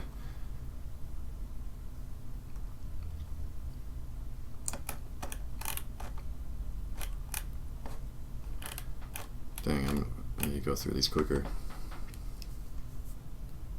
Totally. Okay, and then what? Dino size, set of minions attack. Oh yeah, so I was still evaluating. This is like basically with all the there's a lot of existing buffs for Paladin. Blessings to King, Blessing to Might's only 1 mana, 3 mana buff, and then there's from the previous set was Karazhan added some, right? It added oh,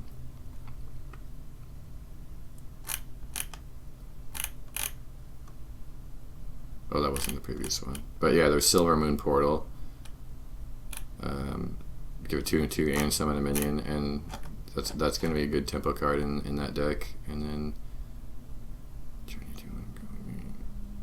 Mean Streets. Mean Streets added like the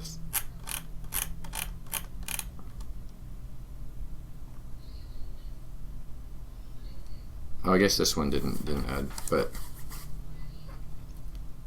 yeah, there's plenty of stuff. It's not hard to pull off. And then you've got this even. I don't know if this might be too slow to put in that deck. This might have to be in some kind of other deck. But imagine actually, you know what? This could be a one of, and then you for after the quest, and you get that quest, or if you have to, you could use it to complete the quest. But say you complete that, and then you don't even imagine if somehow you didn't. You just like. It's a guaranteed to put it to 20 if it's a Wind Fury. I guess a lot it probably won't like buff it that much, but so you could just put it on like a token instead. Set of minions attack and health to 10. Like a lot of people are just saying this is like for some reason they're saying it's like a worst Pyroblast, but I think it's a better Pyroblast. It's not just because it's 2 mana cheaper, so you could just like. The thing about like why people think the Pyroblast is better is because it can go around taunts and go straight to face. But you don't have to play this until a minion can get through and attack. But even if you don't, like, this can attack multiple times or potentially forever. Like, so 10 times, then you can't get rid of it. Or you can. This is better defensively if you have to play it against a minion, because then you can charge it into like an 8/8, and then it's still alive as a 10/2. So I don't know. I think it's better than Pyroblast, but I guess like the way Pyroblast synergizes with Mage, maybe you could. I'm not gonna like say for sure. I think it's better than Pyroblast, but if people want to say Pyroblast is better, I'm not gonna say that they're dumb or anything. Primal and Champion, 2 mana, 1/2, Death Rattle. Return any spells you cast on this minion to your hand. So like they showed this in the little dev preview stream with Frodan and Benbrode, and Reels really went off with it, and so it made it seem like this card's completely insane. But that was like literally the dream scenario that happened there. Was like he played it on curve on turn 2, and everything else he had in his hand were like cheap buff spells, and he got to cast all of them, and then like none of them could be dealt with. So like every turn he just kept adding more, and then so he got all of them. Like his hand completely filled back up after it finally got dealt with, and then it got to destroy minions and like do a lot of face damage. So that's the dream scenario. But I don't think, like, most of the time that's not likely. A lot of the time it's just so easy to kill and the body's so weak that unless you're saving it for turn 3 and you do like the 1 mana buff, then it's like it's going to be like a 2/3, even then it's going to get killed early, or you give it extra attack so it'll trade up but it's going to die. So I think on average you're probably only going to get like 1 to 0 spells on this, and the only reason why I think it's good is it's just something extra to throw in this buffed archetype is 1, but the 2 is like right now Paladin has 0 2-mana cards to play, so it's getting both of these, so now you've got like 2 cards to keep in your opening hand. And I think it will. You should put it in a buff Paladin deck, or at least one of, because it's just something that if you do buff it, then you're basically getting to trade up for free, because you're going to get your spell back, or not free, but almost free. You're not wasting the spell you buffed on it, like if you put a big attack on it. And then like again, like as I said, like Paladin doesn't have 2 mana minions to play, so just off of that, like this is a 2 mana minion that has good value, like 2 mana 2/2 discover a secret. And none of the secrets right now are going to be that great. Like the get down, that's going to be like probably the best one you want. It's just going to slow down the other deck. None of the other secrets are, it's not like the secrets themselves are something you particularly want, it's just that it's good value and it's something to play on too. And then we got the Vine Cleaver, 7 cost, 4 damage, 3 attacks. After you summon 2 1/1 Silverhand recruits. Oh, after you attack, summon 2 1/1 recruits. I'm reading that wrong. So that's a really good value card, but it's way too slow with all these just massively powerful cards that they're releasing, and then the already existing Jade decks. And mid-range Shaman is still going to be really good, or it's going to be even better actually. Yeah, it's just too expensive, too slow. It's not worth it. I don't think. Lightfuse Stegodon, 4 mana, 3/4. Adapt your Silverhand recruits. And then you're supposed to be comboing it with that, and then there's like the 5 mana, so one that does like 5 recruits, and it's just I don't think for comboing it with those things, it's too slow to do that, and not really worth it, because it's basically like it's essentially like the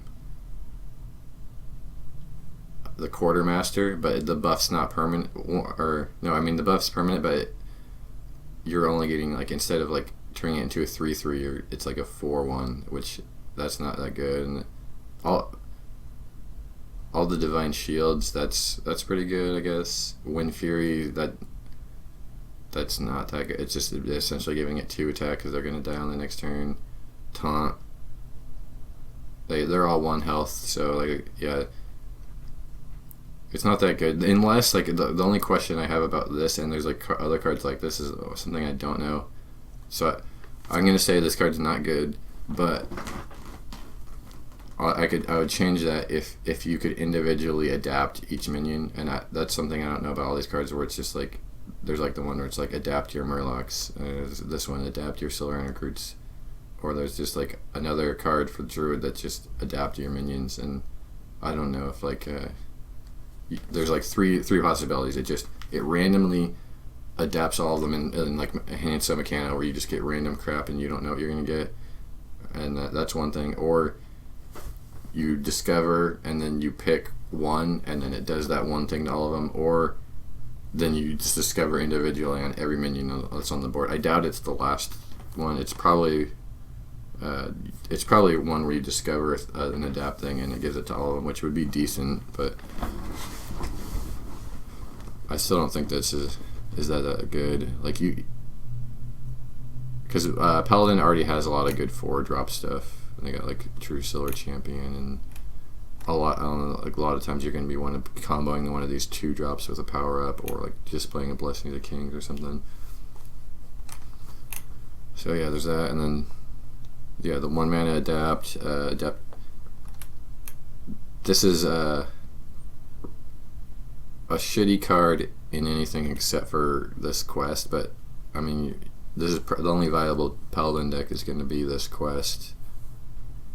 You're not going to be able to control and board clear with like Equality, Pyro, and all that, like just because of all these decks that just end the game like closer to turn 10. It's not like things aren't going to fatigue. So in I think too, isn't there like a neutral where you get it back? I don't know. Yeah, this card is it's worth playing in this deck just because. Oh yeah. It's something that you can combo with this, and then it's really cheap. Comboing cards with that are good. And then last we got 1-mana Lost in the Jungle, similar 2-1 silver hand recruits. Not that good. There's another deck with this, and then it's designed with this. It's the deck that was like borderline viable now. It's like where you I have to pull up the cards, but yeah, it's the ones where you like summon all your maybe it's like a legendary in a different class, but I forgot which card it is, but you like summon like a bunch of one-hand. Oh yeah, this one, yeah. Small time recruits, draw 3 1-cost minions from your deck. So then you already have this Battlecry or random Murloc in your hand, +1/+1. You actually might be able to do a Murloc Paladin, because then there's the Violet Fin Inquisitor, which is a 1-mana, right? Or I don't know. It's questionable. There is potential for an aggro Paladin, or there might be some. That's why I'm gonna Theorycraft. I want to see if maybe I can do like a more aggro version where you have small time recruits and this and this, and then you just like buff all them. Like you always have like a 1-mana minion to play, so you always can just combo with any buff spell you have in your hand, no matter what, and then you're gonna get this really quick. So I don't know, yeah, and maybe that might be actually really. Who knows? The aggro version might even be better off because you're gonna get this so fast. You could just end the game before they have a chance. That's why, yeah. This deck I think is gonna be tied for like one of the best tier 1 decks.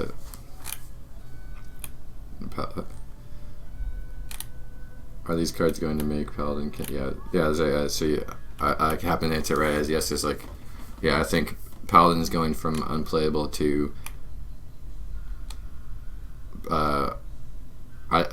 I'm pretty sure that the quest version of Paladin, at least one of the forms of it, will be, if not the best, like maybe like the second. Like it's going to be definitely a tier 1 deck, and then probably like at worst like the lower tier 1, and it might even be like the best. I don't know.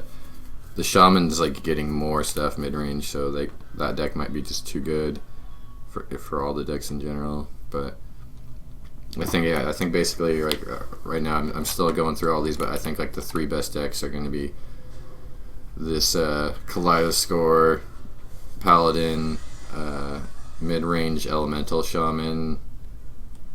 I haven't even looked at it for sure. It might just be mid-range Shaman that's like half-asses the Elemental part, but it'll be some sort of mid-range Shaman that incorporates probably Elementals. And then I think the Hunter, mid-range Hunter, is going to be really good. That or the Raptor one. And then, unfortunately for Priest, my favorite class, I don't think this Death Rattle be just because of what they gave all the other classes and how fast they can finish the game. I don't think Priest will be.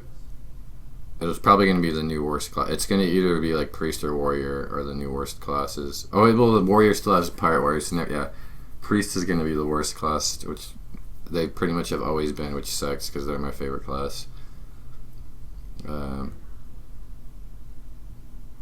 Yeah, because Druid's got, even if the new stuff for Druid doesn't work out, which I think it might not, but it's going to be like a niche deck. It definitely sees some play, but like even if that doesn't work out, there's still Jade Druid is really good, and it'll be good in this meta.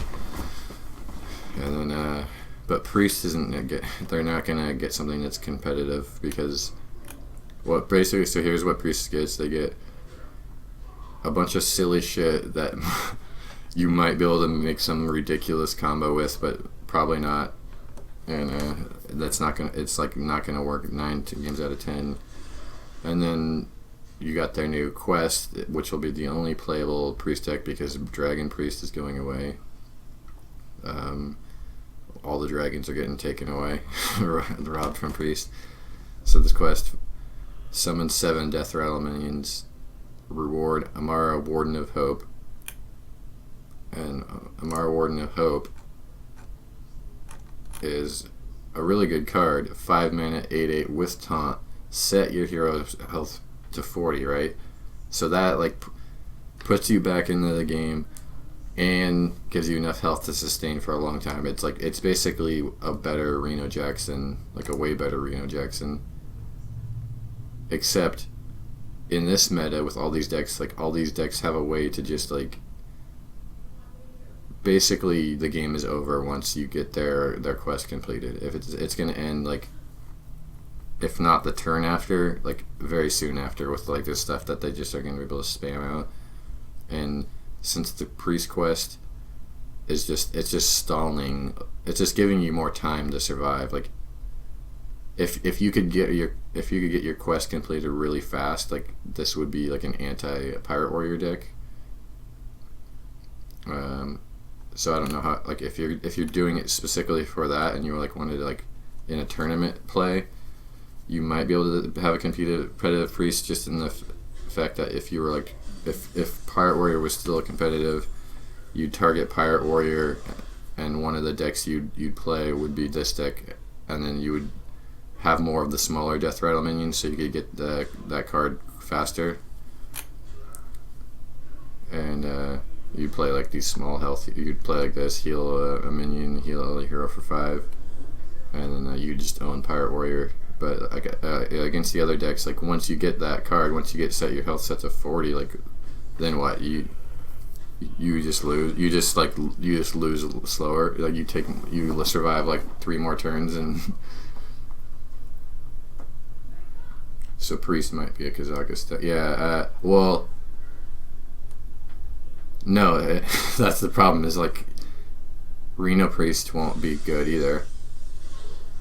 There might be some crazy Reno. That's what's kind of hard to evaluate is Reno Priest, I guess, or not. I mean, it won't be called Reno Priest. It'll be Kazakus Priest, like a Highlander Priest, one copy of each, because you might be able to do like a one of and put Death Rattles in there, and then put Enzoth in the Kazakus Priest. I'll try to build one for sure. Like, because Priest is my favorite class, so I'm gonna build like the standard Death Rattle Priest that they intend you to build, just to see if it can stack up somehow, or if I could like alter it to find a way to win. And then of course I'm gonna try the Reno Priest, and that's gonna take some trial and error. That'll actually be a lot of fun to try and make Highlander Priest work. But and then there's gonna be one random possible like combo Priest with the Shadow Visions that I'll try to make something work, but I can almost guarantee that that's just going to be like a garbage deck. But it could be really fun though. Like it'll be a fun deck. And Kazakus and / Enzoth, but the Enzoth just Death Rattle Priest it'll be that has the most hope without like getting like super deep into like building the decks.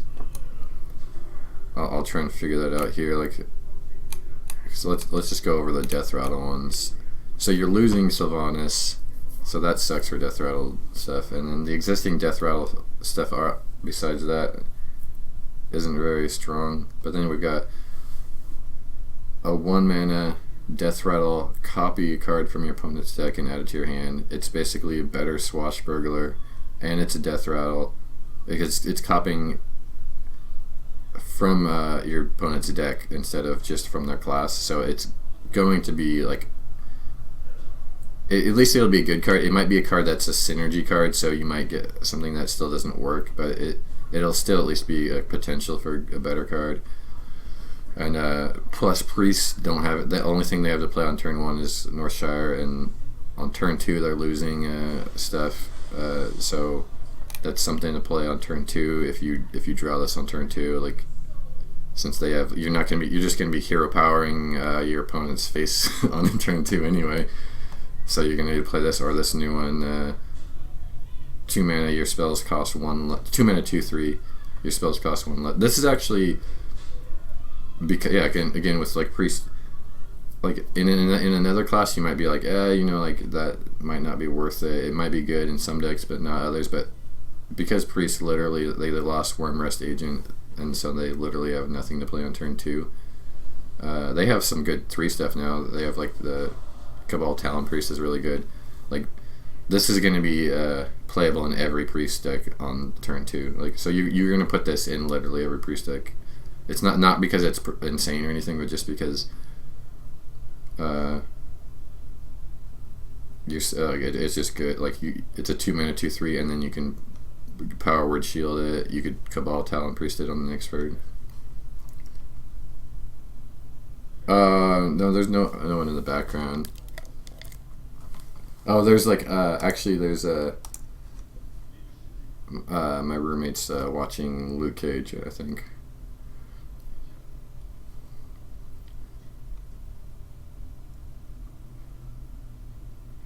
Oh yeah, it was like that character, the Black, what's her name, like Black Debbie or something like that. They don't ever call her by that in the show, or Black Dahlia or something. Oh, Mariah, like her name's like in the comics, her name's Black Mariah, but in the show they never call her Black Mariah. But I wonder if they will if they do a season 2. It was like she's like just crying and freaking out in the show. So they have that 2/3 minion that summons a minion when it's healed. Yeah, that minion's not. I thought that minion would be good, that Geo Node thing, but it just wasn't good enough. And now that things are getting even more powerful, that card's definitely not good enough. But this is good. The only thing, like, what's confusing about this is reduce your spells by 1. I'm assuming this is just the spells that are in your hand, which if it's just that, it's still a good card. But I mean, based off the wording, like that would do like in your entire. I guess if it was in your entire deck, it would say your entire deck, but that could be in your entire deck or in your hand. But I'm assuming it's just in your hand. That's probably what it is. But even with that, it's still good. Yeah, with that and being the fact that priests don't have a 2-drop to play. And then for the death rattle stuff, then like, yeah, so I went over this one, and then you're getting the 4 mana 2/6 with taunt. Death rattle, give a random friendly minion +1/+1. Not like an insane card again, but like it's death rattle. This is one of those. See, this is like one of the quests. Like, I mean, if the priests are going to be like the weakest, like what they should make this card even better. Like, because I mean, it's not like this is going to push for insane damage or anything. It can't do that.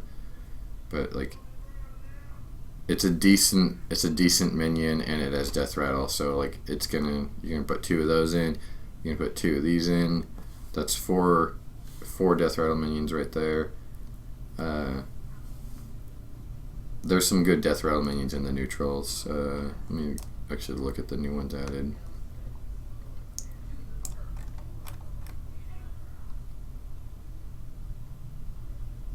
Does Binding Heal work if you don't have a minion on board? What was Binding Heal? Restore 5 health to a minion and your hero. I bet it would. It just wouldn't heal your minion. The same as if you didn't. Actually, you know what? I bet you can use it. I don't know for sure though. If you have to have a minion to use it. I'm guessing you would, because it's probably also designed to be anti-aggro. So death rattles. Let's see, what do we got? We got Spirit String Umbreath, 4 mana, 3/4. After you summon a minion, target it. Death rattle effect. Oh, trigger its death rattle effect. Oh no, that's so that could be incorporated in that deck. Triggers. Yeah, you'd put this in there probably for sure. I mean, you're already building in a death rattle deck anyway, right? And you'd probably need some stuff, or maybe not for sure. I'll have to build it, but I would think that would go in the priest one. And then I thought there was more death rattles. Let's see. They're probably I think they're cheaper. Yeah. Okay, so we got like the new Nerubian Egg. It's 3 mana, 0/3. Death rattle, summon a 5/5 devil sword. So you're gonna have 2 of those. And so that makes, what was that, 6 already? And this is just new cards. This isn't even counting like existing cards. I mean, they are taking Sylvanas, but the other thing is that's 6 minions right there. And let's say you only get like, it's already like turn 10 and you only summon like 4 or 5. Then Enzoth resummoning them counts. So if you survive to turn 10, you're gonna guaranteed complete that quest, because you're gonna be resummoning all the death rattle minions and completing the quest just off of that. Or you can, if you've already completed the quest, if you want to, you can hold Enzoth, which would be more ideal. And what else? What other death rattles? You got this one wouldn't go in there though. That's kind of a shitty card. Egg Raptor. This can go in there. That works because the priest before last expansion also, besides they didn't really have 1, 2, or 3 mana minions. In the last one they got there's a really good 3 mana minion, but there's only 1 3 mana minion basically then that priest has. Well, now you're going to put this in there, so I guess having 6 3 manas could be overboard, but since it's death rattle you might want to, and it's still decent. It's 3 mana 3/1, summon 2 1/1 raptors when you die. That contests the board too.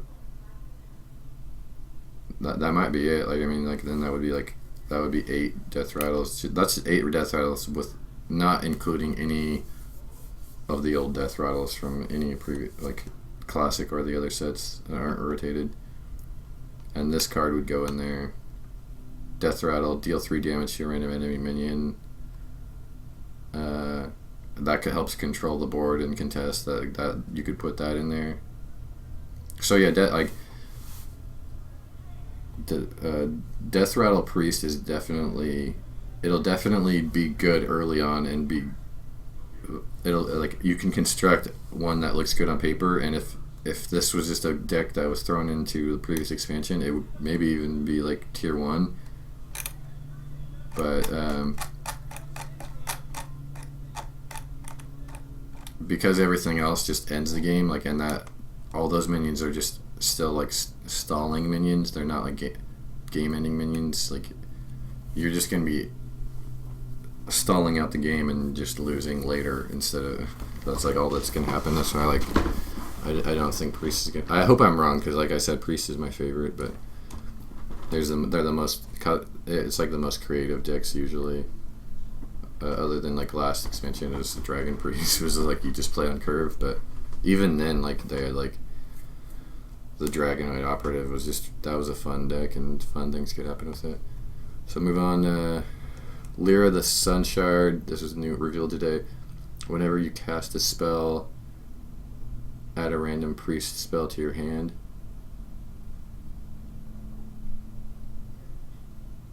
Like, this is like a saying, like, there could be some really cool combos with this, potentially even ending a game ending one. Like, maybe you get like search for extra burn. I mean, the only burn is like Mind Blast, but right? I don't know. Maybe if you have 2 Aknais, then you you're searching for more heal, burn, and stuff, and then or a mind blast, and you also have like Velen in there, and there's only one new.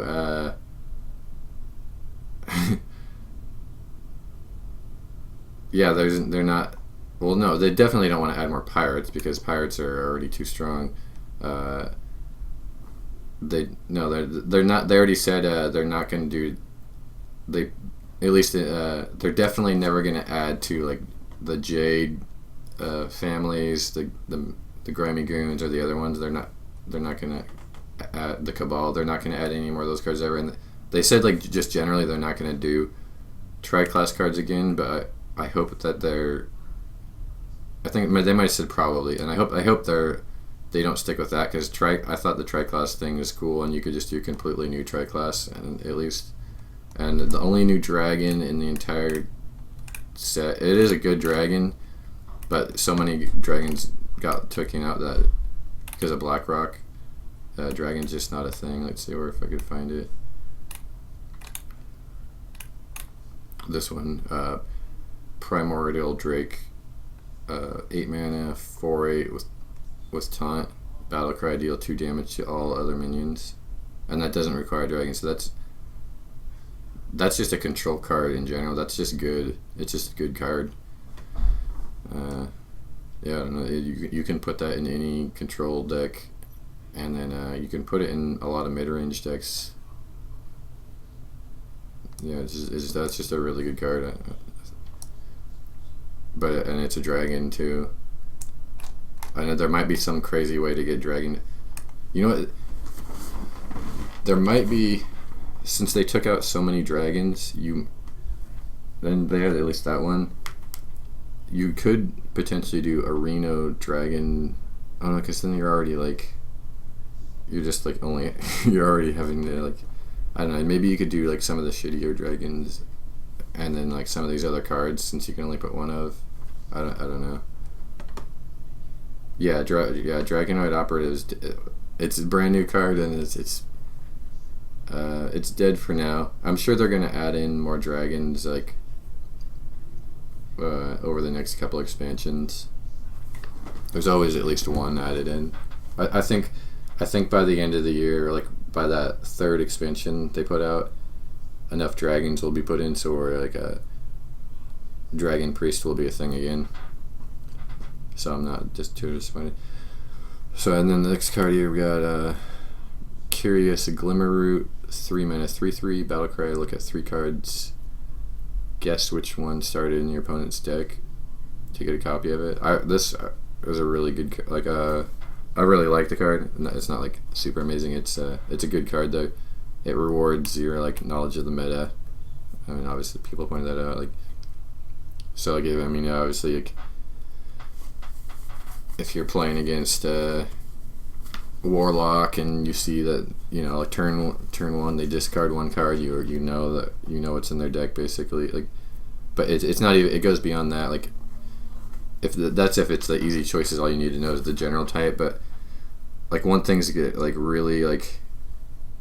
So like the Paladin deck, like that Paladin deck could like be multiple things, or like Hunter could have multiple decks going next time, or in this meta, and so you might pick up one that's in their other deck. Like you might like grab a card that's in their could be mid range or Raptor, but if you know the decks really well, like that card they played on the first or second turn, like you know what's going on.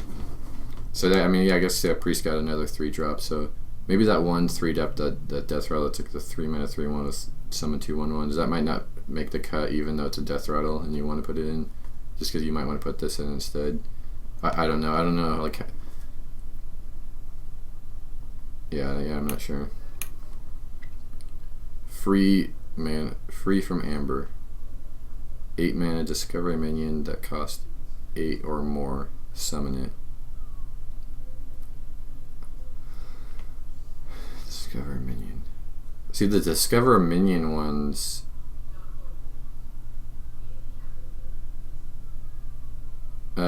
When you discover a minion, you can get other classes. So like it's and this is I think people are reading this wrong. Like it's not just 8 mana minions; it's 8 or more. So you could get any of those 10 mana minions, and you're summoning it too. So like I mean, just from this expansion alone, let's see, you could get this Tyrantus. That would be a really good because that would be 8 mana for that. Like if this was 8 mana, this would be playable. I can't get that. Nothing in the Paladin. You get this. This wouldn't be a good one, but it is Discover. So you get an option of 3, which is something else too. Like that makes that card. It's a good card. The spell. Okay, I can already tell you that. Like King Mosh. You're not getting the battle cry though, right? When you just summon it. Yeah, you're not getting it. I'm pretty sure you don't get the battle cry if you're just summoning it from like that spell. So that one's not that good. It's just a 9/7. That one would be shit. And then you got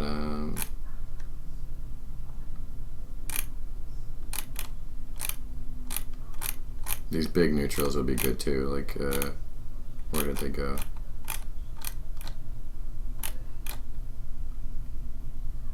These two, you get paying 8 mana for this is pretty good. 8 mana, 7/14. That's pretty good. And then there's of course all the normal cards. You get like Enza. You get like the 1/10/10 or the 10 mana 12/12 that summons a minion from your deck. That would be an amazing get. Okay, next card, 3 mana 2/3 battle cry. Choose a friendly minion, summon a 1/1 copy of it.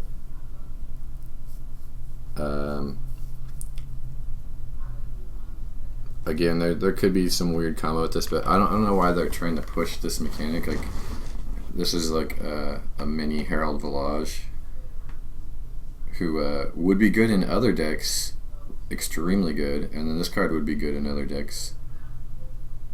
But and actually you can combo with all the death rattle stuff and give yourself, you can trigger the death rattles like more often. But it's not like if you combo with that, the tempo you lost on this is pretty bad, because you already played a 1 mana 1/1, and then you just played a 3. Like if that's on the board, you played a 3 mana 2/3. Like that's really bad stats. I don't know, maybe I think I might put like, I'll probably put like a 1 of, and then like hold it, and then like you play it after this is on the board. Hopefully it didn't get killed, or if you have to, you combo something like that. And I went over these.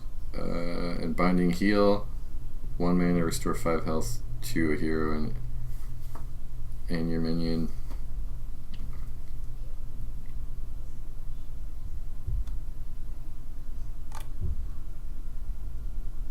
It's just like a stalling card.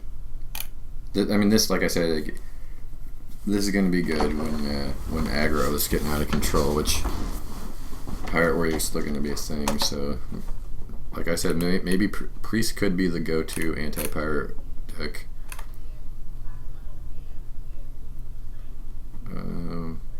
Okay, Rogue.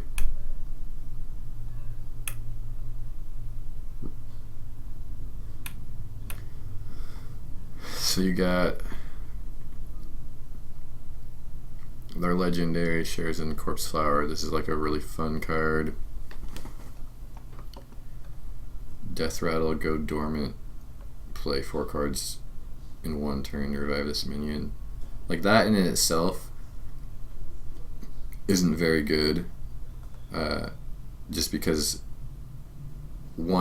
if you're sitting playing, the only way you're going to easily be able to play like 4 cards in 1 turn is if you're like Miracle Rogue, and if you're Miracle Rogue, you're only going to go off once or twice, so you're only going to get this back twice. But you're just getting a 5/3 back. That's not good. But it is I think playable in this quest deck. It would be pretty good, but I don't know like how easy it will be to play 4 minions in one. I mean, 4 cards in one turn in this deck, or if you'd want to all the time, like. But if you got this, if you get this off, or you don't have to get it off in order. You just like, get this off, which is play 4 minions with the same name. Reward Crystal Core. That Crystal Core is whatever. It's a spell that it makes all of your minions 5/5 for the rest of the game, and it like functions in the same way that the Murloc War Leader does.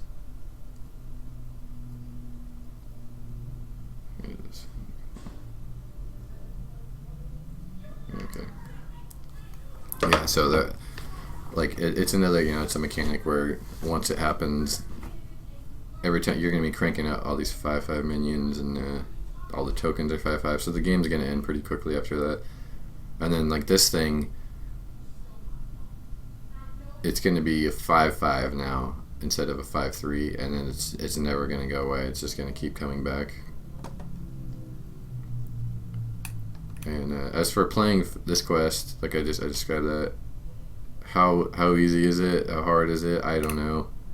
This is one of the hardest quests to figure out, like how good it is, just because if it's remotely easy to play, then it's just as good as any of the other ones. Like you're just gonna end the game like pretty soon after you play it, and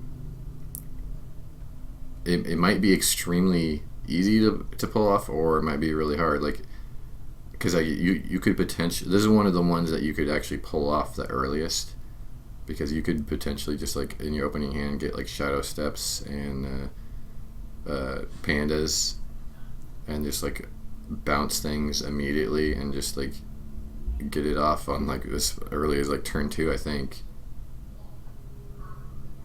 and or turn 3.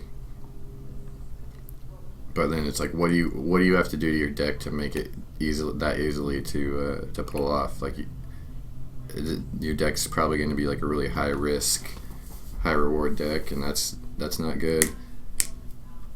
And if you go lower risk, what do you put in it? I don't really know. Like this is the deck that like I won't really know. I'm gonna like honestly, I'll have to, unless I just like sit down and trial and error this deck. I would have to net deck this quest deck to figure it out. I don't really know what to make of it, like as far as like how to build it goes. I think it'll be potentially like at worst it'll be like okay, and then at best it could be broken, or like so we got 5 mana a Dragon, 5 mana Death Spine Slayer, combo destroy a minion. People seem to think this is really good. I don't. I'm not sure. Again, like my thought was that it's not good because it's too slow. Because like say if, like play any of these cards, it's like you that means you can't actually play this until turn 7, or like even Eviscerate, or most things in row cost 1 or 2, or like so like this card you put, so you can't play until turn 6. I mean, you can prep, play one of these spells, and then play that on turn 5. That's the way you could play it on turn 5. Or if, depending on how you build this quest deck, the Shadow Step is 0, so you could just Shadow Step a minion and then back in your hand and then play this. Or if the minion's free, you could still play both. So it's playable, but not. I still think it's slow. Like too slow for Rogue, and the way this deck seems like it's going to work is like you're not going to be wanting to be focusing on removal anyway. You're going to just want to like get the quest out as quick as possible and like run them down. It's probably going to work best with like a hybrid, like the current aggro Rogue deck, hybridized with like Shadow Stepping and Pandas. Biteweed, 2 mana, 1/1. Combo gain 1/1 for each other card you've played this turn. It's just like a worse Van Cleef. It's like a shitty Van Cleef. This is a good weapon. This 4 mana, 3 attack, 3 charges, cost 1 less for each card you've played from another class. Because like pretty much like a lot, like most of the rogue archetypes are gonna have like still gonna have the swashbuckler. So at minimum you're gonna have like 2 swashbucklers. So and you're gonna try to be keeping those in your opening hand. And you probably only get one of them before you get this weapon, but you're going to get one, and you're probably going to play whatever you get off of it. So this is going to be, on average, this is going to be a 3 mana, 3 attack for 3 charges, and that's pretty good, especially when you have like this new weapon, which is give your weapon poisonous. Yeah, and based on the way that the Wild Pyromancer works, which is if you adapt poisonous on Wild Pyromancer, it clears the entire board. Which that is in itself, like I really like that, because that can that's more board clear. That's more anti-aggro. That's more anti-jade. If you can basically put Wild Pyro in with any adapt minions in any deck now, and you'll have like a paladin style equality pyromancer. But yeah, and that means a paladin will get like an extra trigger for their pyros.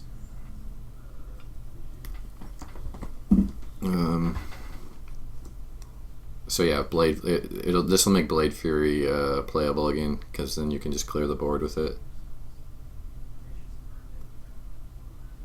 But again, like, what deck are you going to put this in? Because you can put this in with just the regular weapon, and then it's still good, because that's still like, it's basically execute 2 minions for 3 mana. That's really good. So any rogue where you're going to want to clear it all, this is going in for sure. But if you're going to combo with this, so then your weapon's got a lot of it. So you don't even need to do it, because like, yeah, I guess you don't even need to, because it's already going to kill him anyway. I don't know. That's a good weapon. That's just good removal.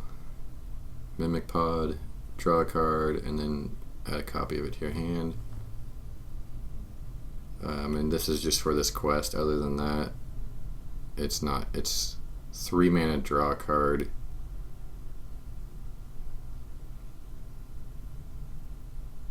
Which is a little bit of expensive.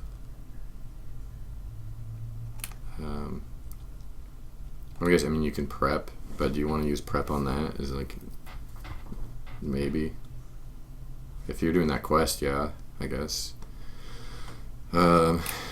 These are the ones that I don't, let me see, look for the tokens, because these are, okay, 2 mana, 2/2, battle cry, add a Razor Petal to your hand that deals 1 damage. Razor Petal Volley, it's a spell, add 2 Razor Petals to your hand that deal 1 damage. And I don't know what a Razor, there's no token for it, so I'm assuming, oh wait, but these are spells in there. I'm sure there's a site at this point that has it up. But I don't know if a Razor Petal, like no one said for sure if Razor Petal is a minion or a spell. Oh, there we go. Wait. Or where was that?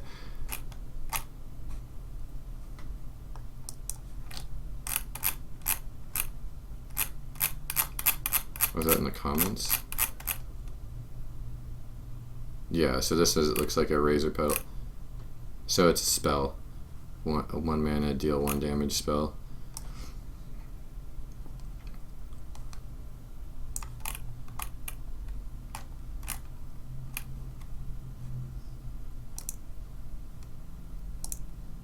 Go back to there.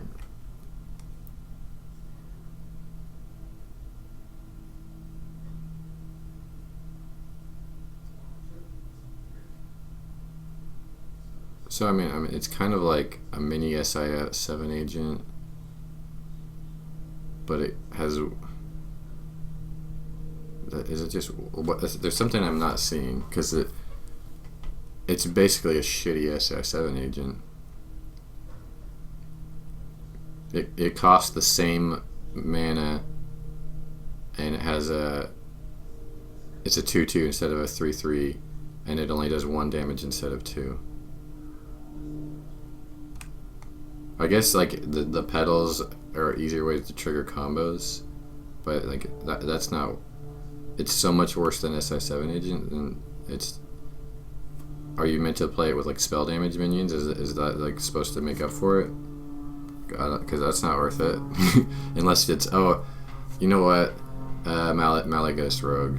Yeah, I wasn't thinking about that. Yeah, these are you want to play 2 of both of these in Malagos Rogue, and then Malagos Rogue is really good if you can live that long. I don't. In this meta, who knows? I guess like would you like? Can you just draw through your deck and like sprint and? These 2 cards would make Malagos Rogue really good, but I don't know if it's going to be good or not because I don't know if it's too slow. So 1 mana hallucination, discover a card from your opponent's class.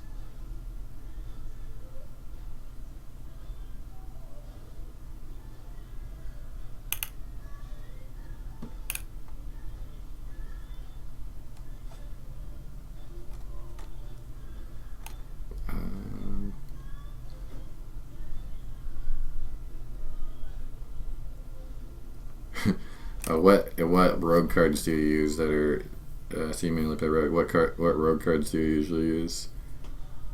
Because most of their Miracle Rogue and the Power Aggro Rogue are like the 2 best ones, and they're not really losing anything, right? Oh wait, they are. They're losing the 4 mana 5/4 with that gives you the coin. That's a really good card. Oh, Burgle. Yeah, it's they lost Burgle, but they got this. Yeah, I don't know, but it's not as many as Burgle. I don't know. They're still trying to reduce that reduction of other cards that are in your class. Shaman. Man, I've got only half. I got a lot of cards. I might not be able to finish before I have to go to work. I've got like 25 minutes. I'm gonna have to speed this up. Or at least I've kind of went through a lot of the neutral ones by scrolling down. Okay, Shaman, Battlecry. If you played an elemental last turn, cast Elemental Invocation, and that is these 4. And what I wasn't sure about before, and it was cleared up, is that you get to choose which one of these you want, which makes it. That's a really good card. Let's just say so your options are restore 12 health to your hero, deal 6 damage. You're probably mostly going to be picking that. Fill your board with 1/1s, deal 3 to all enemies. So you can either clear the board, finish a mid-range minion, damage to the face, fill up your board. It's just a really powerful card. Like I said, elemental. The only the thing about mid-range, the new mid-range shaman is going to be like, there's going to be a bunch of different builds that are available. There's going to be like straight up elemental mid-range. There's going to be the old mid-range with just a few of these things, new things added. There's going to be like something somewhere in the middle, and all of them are going to be really good. And all of them are probably going to be like tier 1-ish, like high tier 2.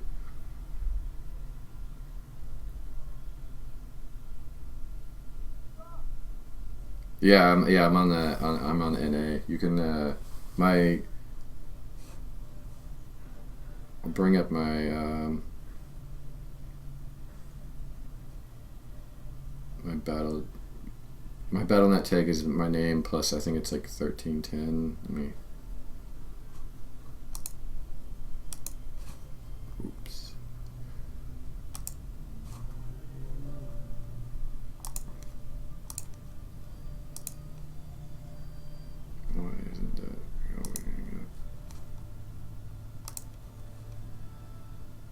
I forget like my own like BattleNet like tag. I think it's like XXX Shinamori XXX 1310.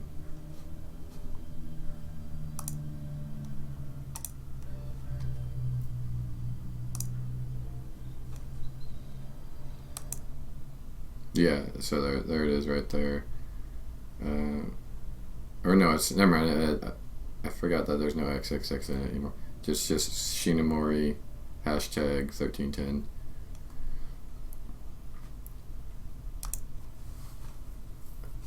Speed this up. Yeah, so we got the quest. This will be easier to do, like, cause the quest is summon 10 Murlocs. That's a lot of Murlocs. It's not with all these cards that just spam out Murlocs and everything. That actually isn't hard to pull off, but the reward is the worst of all of them, which is good because, like I said, they're just what they're already getting and what they already have. Shaman's already going to be tier 1. So you get those Mega Fin, 5 mana, 8/8, fill your hand with random Murlocs. That's not good. Like, it could potentially be good, but it's not good. And then, so that raises all the elemental stuff they got. And the thing about Shaman is that when they like came up with the elemental tag, they already changed a lot of the existing cards to elementals, and most of those cards that got changed are in Shaman already. So Shaman already have a bunch of elementals. Most of them are good, and then on top of that, they're getting all these other ones, and then there's all the neutral ones. So the best elemental deck is definitely Shaman. We got 7 mana 4/4 Stone Sentinel Battlecry. If you played an elemental last turn, summon 2/2/3 elementals with taunt. So this is just good mid you can use this for control too, but that's 3 elementals you're gonna have on board that you can trigger into, and plus it's like you could do this into that, or you could do Fire Elemental, which is turn 6, into this, which will trigger the 2/3 taunts, which is 2 of them, and then that triggers that. Or you could do this into that neutral one. You could do it into Blaze Collar, where you 7 mana 6/6 deal 5 damage. So you'd be floating 1 mana. That's fine because that's such a good outcome.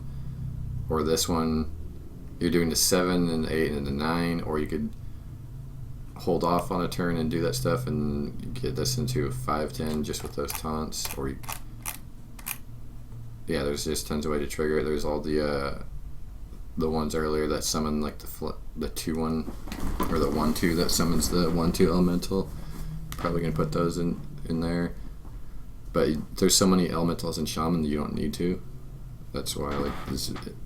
You don't need to put the shitty elemental cards in to make it work. Can you slower quest / elemental decks compete with Jade Druid? Yeah, well they're actually faster than Jade Druid. All these quest decks. So yeah, or not all of them, but most of them are faster. This quest isn't like this. This is like the only quest that's unusable. Well, no, I mean I wouldn't want to say that like because. The legendary Murloc that came from last game, it like and then there's like the new card that's like adapt all your Murlocs. Like Murloc actually could be broken, but it's not in between. It's either going to be like, okay, it's just not good, or it's okay. There's just a couple of little things that you can do, little tricks, and against like a lot of classes, then this is like broken. And then this quest will be good. So like, it's going to be dangerous. I'm going to say like it's an 80% chance that this is not a good quest to play, because you even with all the Murlocs and the adapter Murlocs and stuff, the best Murloc deck's probably not a Shaman one. It's probably like Paladin, or because you can also buff the Paladins with their cards, and you can do that quest. We got 3 3 mana Spirit Echo, give your minions Death Rattle, return this to your hand.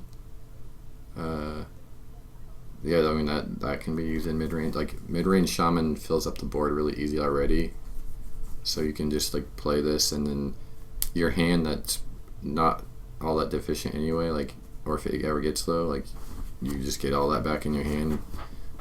It's just basically like, because yeah, like, compared to that, this, where is it? This card, this is like 3 mana draw a card. This is like 3 mana draw a ton of cards. like yeah, I don't know, like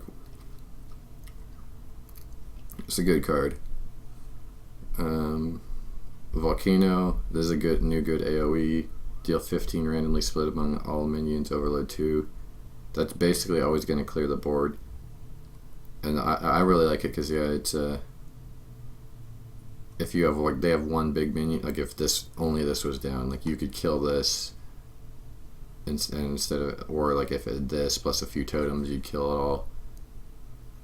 Yeah, again, yeah, so like Shaman's just getting more good stuff. Like they lost a lot of good stuff. That was like, oh well, they're losing Tunnel Trog, Totem Golem, but like, and Thunder Bluff. But the current version of mid-range Paladin or Shaman doesn't even play those cards, and it's still really good. Primal Toad. I didn't see this one actually. This is a new one. 2 mana, 0/3. At the end of your turn, summon a 1/1 Murloc. I mean, that's just for that quest. Other than that, that card is garbage. Battlecry, reduce the cost of elementals in your hand by 1. Yeah, see, this is... Oh yeah, I was saying earlier, like, I don't know 100%. I guess this is Shaman. It makes sense because they all have a 10, but there is a small possibility that this site's mislabeling this and it's Mage, because it was like in the game they played earlier, this showed up in the opposite class, and I don't know if they corrected it. I got it mixed up, but I'll just say it is Shaman because they got all the good elemental stuff, and they get another insane card like 2 mana, 1/1, reduce the cost of elementals in your hand by 1. That's like, it's like, yeah, it's just, you're already gonna have so many elementals in Shaman. You might even put this in a non-elemental deck just because you have a lot of elementals in like mid-range Shaman.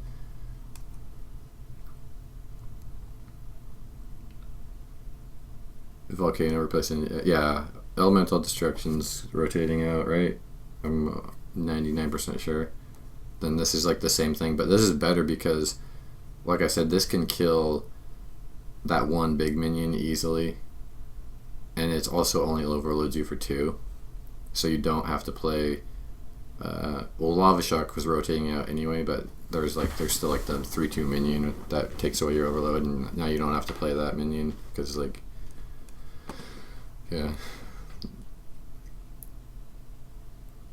And then 4 mana, Tidal Surge, deal 4 damage to a minion, restore 4 health to your hero.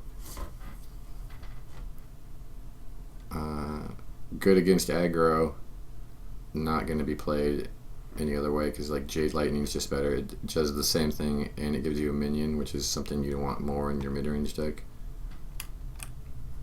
Hot Spring Guardian, 3 mana, 2/4 with Taunt, Battlecry, restore 3 health.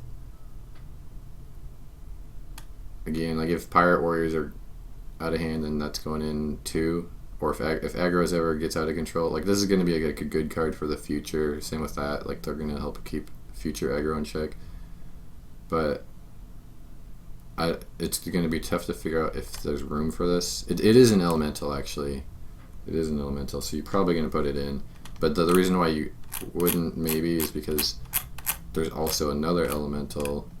There's the Tar Creeper that they revealed, one of the first cards they revealed that's really good. It's like the 3 mana, this one, it's a 3 mana 1/5 with Taunt, has +2 tag during your opponent's turn, and it's an elemental also. So you're already going to be putting these in because that's just a really good card, and it's an elemental, and it's a 3-drop. So as mid-range Shaman, I don't know if you need to double up it's a good enough card to where you might. So definitely a good card, but not as good as Tar Creeper. So it might not see play because of that. But if you ever need like to double up on the anti-aggro, then you're gonna see like all 4 of those. Air Elemental, 2-mana 1/2, can't be targeted by spells or hero powers.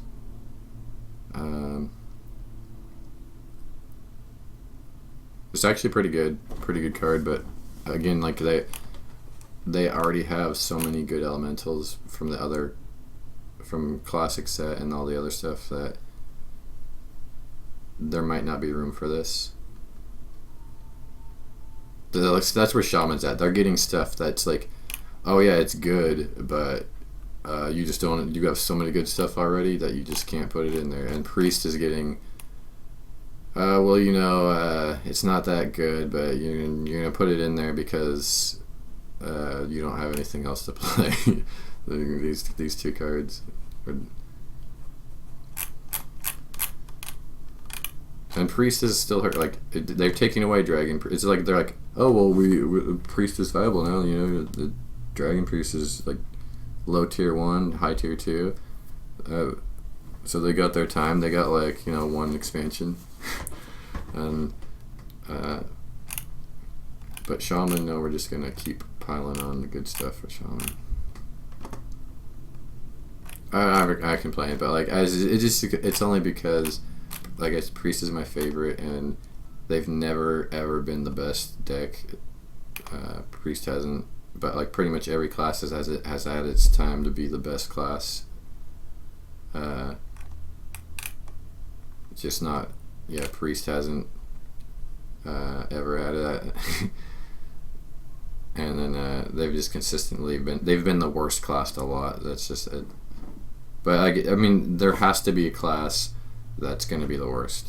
Like no matter what, there's going to be one of these classes will be the worst class, and one of these classes will be the best class, or like there might be 2 best, or there might be 2 worst, but something like that has to happen. So that every class can't always be good. Every card can't always be good. That's why there's like a lot of these cards, especially like the neutral. It always happens every set, and people are like, "Oh, why did they even print it?" Like something like this Frozen Crusher is really bad, right? You have to have these bad cards because when you have cards like Discover, Discover you at least get to choose, but when the cards where it's like, oh, you get a random minion, you get this random spell, you get this random thing, like you have to have the bad stuff like this to balance that out, or it's like, or like things like high cost minions like this, like it's like something where it's like, oh, you get like a 7-mana minion. Oh, actually that one would be pretty good. No, this one. Okay, so you get like. This one's not very good to get. Like, or no, some cards like where you, like the Magma Ragers and stuff, where it's like, oh, you get like summon a random 3-mana minion. Like you gotta have like that bad minion for that stuff. So like, that randomized stuff's not insane. So like, the range of like, it has a bigger range of like, okay, it's not always going to be insane. Like, or like certain classes, it helps balance out other classes. And it's the same. You gotta like have like. Nah, not everything can be good. Let's see. Canadian Silver. Are there any new Cthulhu cards? No. They I think they said they weren't gonna do like any new Cthulhu stuff ever. And is Volcano replacing ED? Yeah, what was I used? Yeah, just got their. Looks like they just got rid of. Yeah, they Joust was a grand tournament mechanic, and they're not doing any. At least for now, like they don't have any new Joust cards, and they're not gonna do Inspire like that because that was just kind of like a failed thing. It was just too slow of a mechanic. It was a fun, interesting mechanic. I liked it, but it was. That's why I love control decks, and I wish Inspire was viable because that, like, if they just made control decks better, then you could play it. We've got 2 classes. We've got about 20 minutes, and then I'll just probably zoom through the neutrals because I've already done most of them. Clutch Mothers, Zavis, like at least the Warlock oddities have been revealed, so we know. So this is going to be the new That's going to go in every discard deck. That's a really good card. 2 mana, 2/2. When you discover this, give it a +2/+2 and return it to your hand. And then it's just, this card is very good.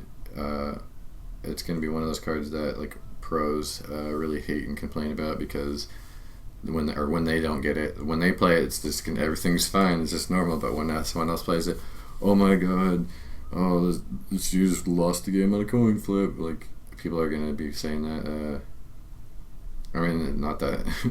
Yeah, because that's what's going to happen if you turn one Soulfire and you have like a Silver Golem in your hand and this, like, then you probably just won the game just off of that alone. And then, like, so you're either way, you're going to get an amazing outcome. Yeah, but Inspire and Just were both in the Grand Tournament, so there's no Inspire cards anymore.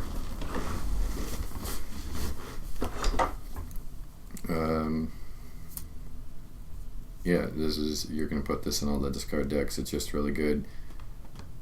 You're gonna want to like try and play it really early if you can discard the other cards and get it like buffed up, because if you could play it on turn 2, that's a turn 2 4/4. Like, you're probably gonna want to do that. If you there probably seems like there could be some kind of control version of the discard lock, and then you might want to save it for that. I'm not sure on that. You might always just want to play it as like a 2 mana 4/4 on turn 2 if you could, or turn 3. I was like, but if it keeps getting discarded, that's good. You might want to keep it in your hand too, just so like your other cards aren't getting discarded that you don't want, and you can complete the quest quicker. You might want to do it just for that sake.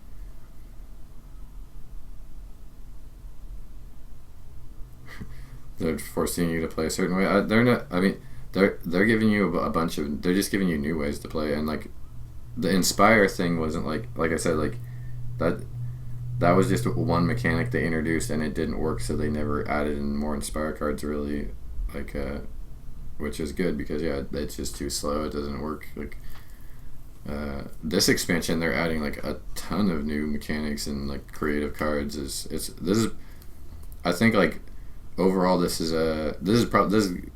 to be like a, without playing it first. I mean, we won't know for sure like how the meta gets stale. Who knows? But like it.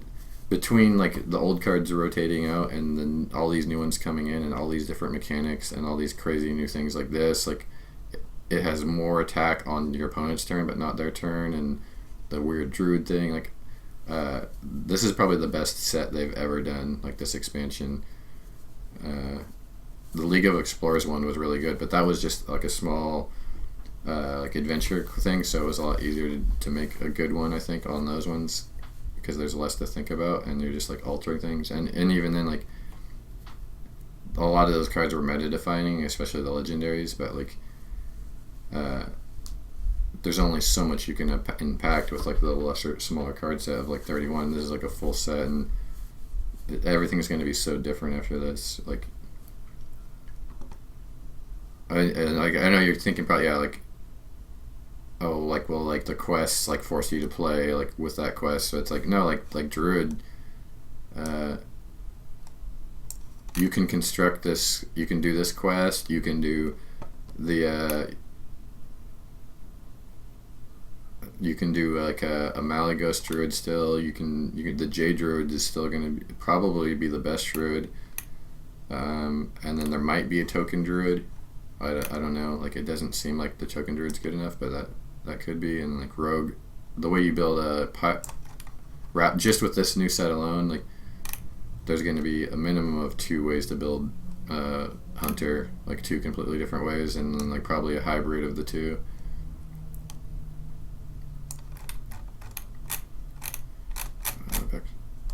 Back to warlock. Oh crap, I gotta finish this.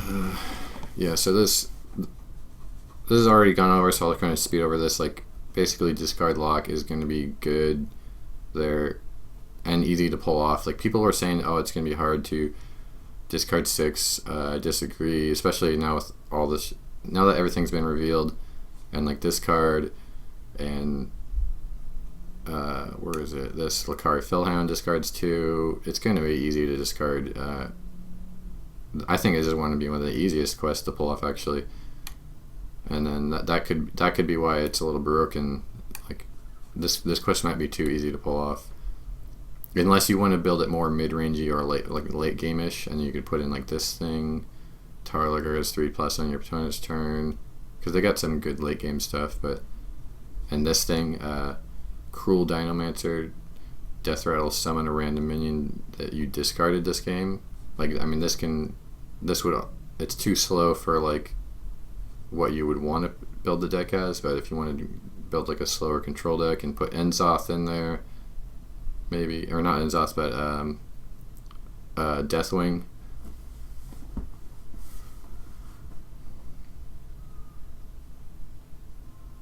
Cthulhu's not extinct. Like it's just yeah. You could do Cthulhu. You could do Cthulhu actually in with this new quest with Druid, because in Druid, oh actually that's interesting. You could do that. You could do Cthulhu 5 attack minion. That might be a way to make this deck more, because I wasn't sure if this deck would be good enough or not, but that might make it playable, because yeah, this quest is like you summon the 5 attack more minions and then it gets the Barnabas, which makes your minion free. So Cthulhu would cost 0, and then yeah, Cthulhu would cost 0, and then you could still like fill up the board, or you could play multiple Cthulhu minions and then Cthulhu all in one turn. And some of those some of those Cthulhu minions that were unplayable before, maybe they're playable, like the ones that had higher attack and they buffed them up, but they're just too slow. Dragon is dead though. Mechs those got rotated out with goblins versus gnomes.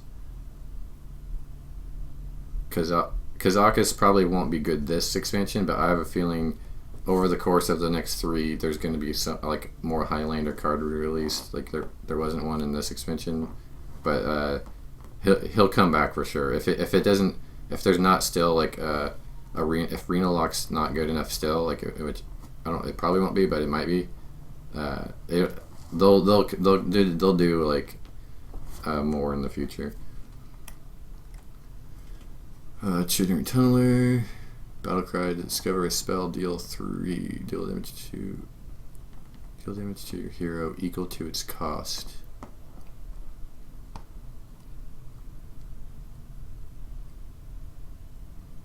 I don't know. That seems bad, right? Seems bad. I'm gonna go grab my shoes and think about that.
So I might just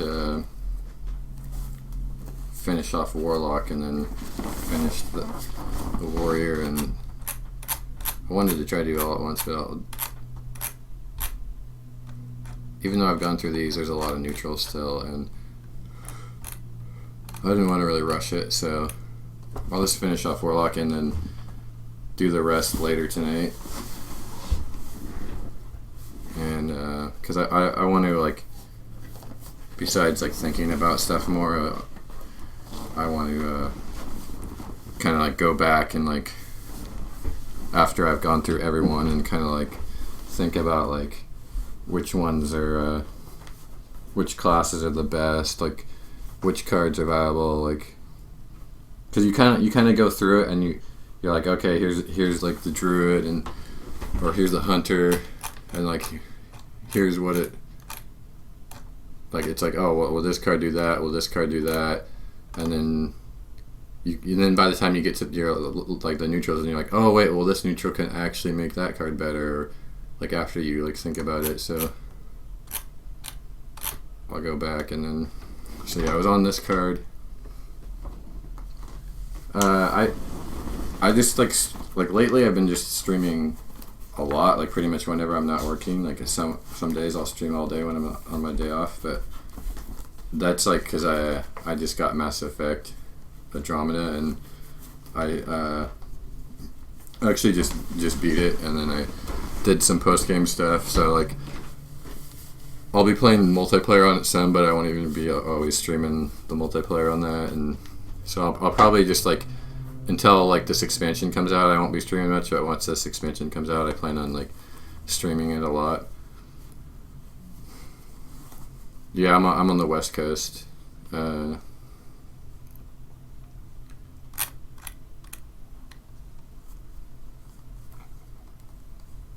I work a lot of nights, so like I'll either like stream like if I don't have the day off, it would be like Pacific time around like 1 to 4, or like from like 9 o'clock to like, or like somewhere like 10 o'clock at night to like 2-3 in the morning. Like if I don't work, and if I work, if I don't work, it would just be like somewhere around like 1 in the afternoon, just however long I want. Or I'd probably take a break in the middle, maybe get on later or not, I don't know, depends on what I'm doing.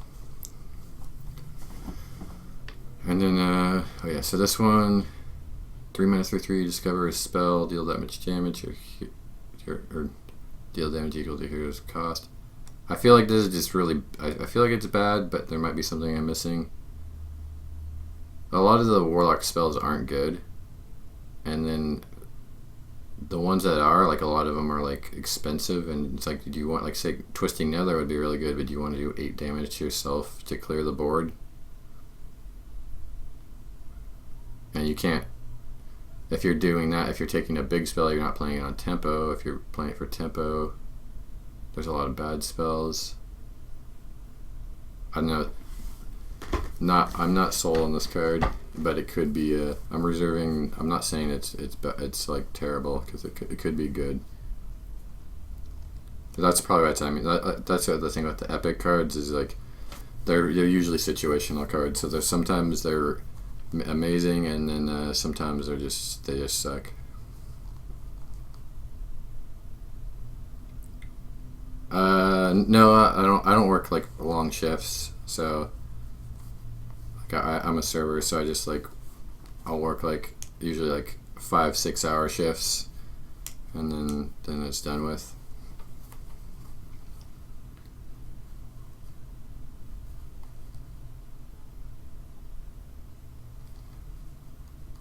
Your next spell, 2 mana, Blood Bloom. Your next spell this turn costs health instead of mana. More damage to yourself with spells. This one though, you can use for tempo, because I mean you could play this on turn 2 and then play the Twisting Nether like as early as you wanted, or like Doom. Man, I wonder, like, is Doom playable now? Is it worth it? Like, you just draw, like, because you could play like Doom on, say, like against mid-range shaman on like turn like 5 or 6, their board's starting to fill up, and you just like use this and doom, and then you still have 3 mana left over, so you could play like you could play this and damage yourself even more.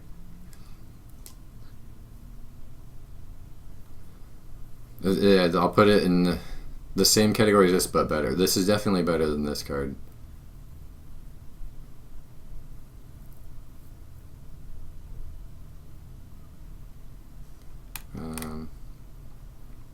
Cruel Dinomancer. Yeah, I talked about that. It's a control-ish discard has some potential, but I don't know for sure. I'll think about that after I go over everything again. I don't know if you can make a control discard or not, just based on the other decks, like because the other decks are so strong. But maybe you can, because this is really good too. 5 mana, 4/7 with taunt basically. Feeding Time, deal 3 damage to a minion, summon 3 Pterodaxes.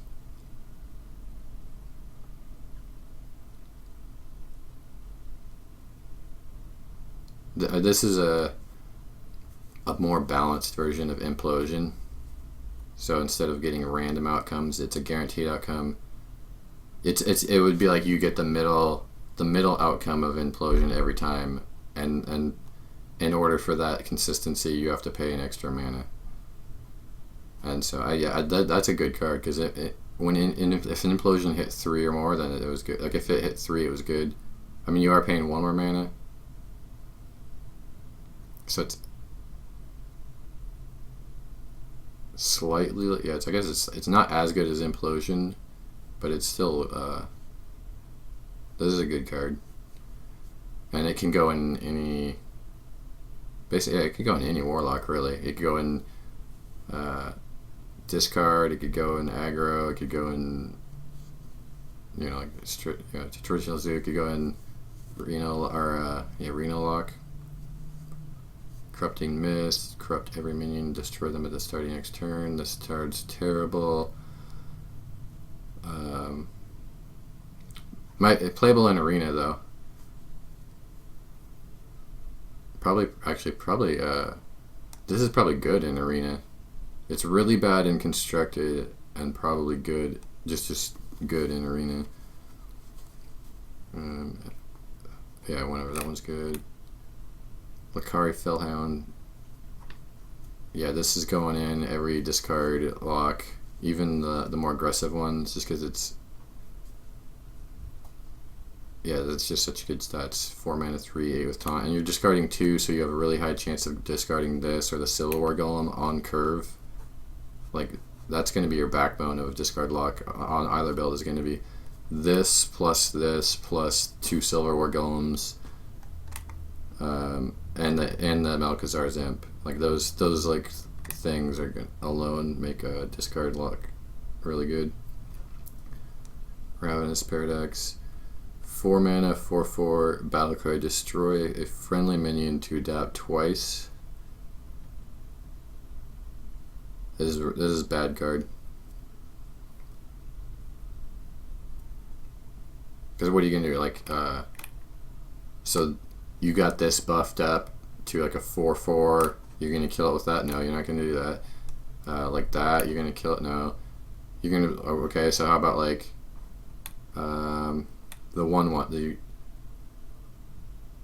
The only thing that you would ever want to do it on would be like the one of the 1/1s that gets summoned from this, or what's the old god ones? It's like if you played the 3 mana, the card that summons 1/1s forever, your mana crystals. Like if you played that on turn 3, and then you ate one of those on that, but even then you're losing slight tempo. But so at best, you're losing a little bit of tempo just to adapt this twice. But like on average, you're probably gonna have to kill like a 3/2 or something, or like you might trade something in, and so now it's like it's been damaged, so it's like a 2/1, or that was a 2/3, or 3. It's now a 3/1. Yeah, that's just bad. And then yeah, so I gotta get going. I'll be back on. I want to finish this tonight, even though I'm going to be back pretty late. I probably won't be back till at least 10, probably more like 11. But I don't have that much to go through. I just have warrior, and then all the neutrals, and then I want to just like go back through, and then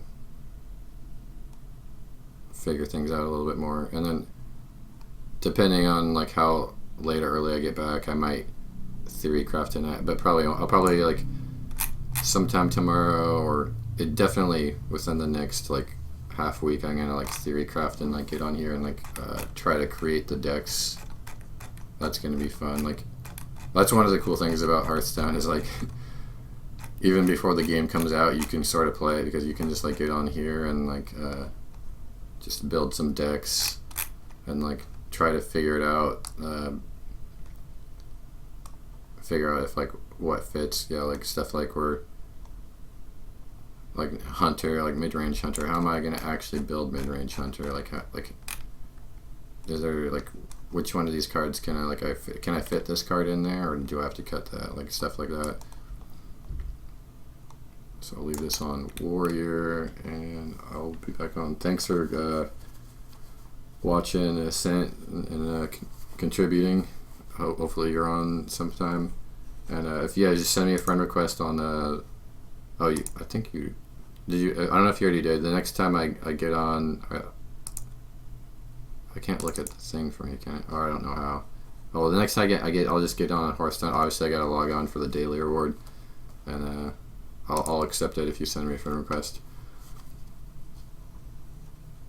Oh, okay, so you probably won't be on, but yeah, I'm gonna upload this stuff to YouTube too, and then of course it's on Twitch too. All right. Thank you.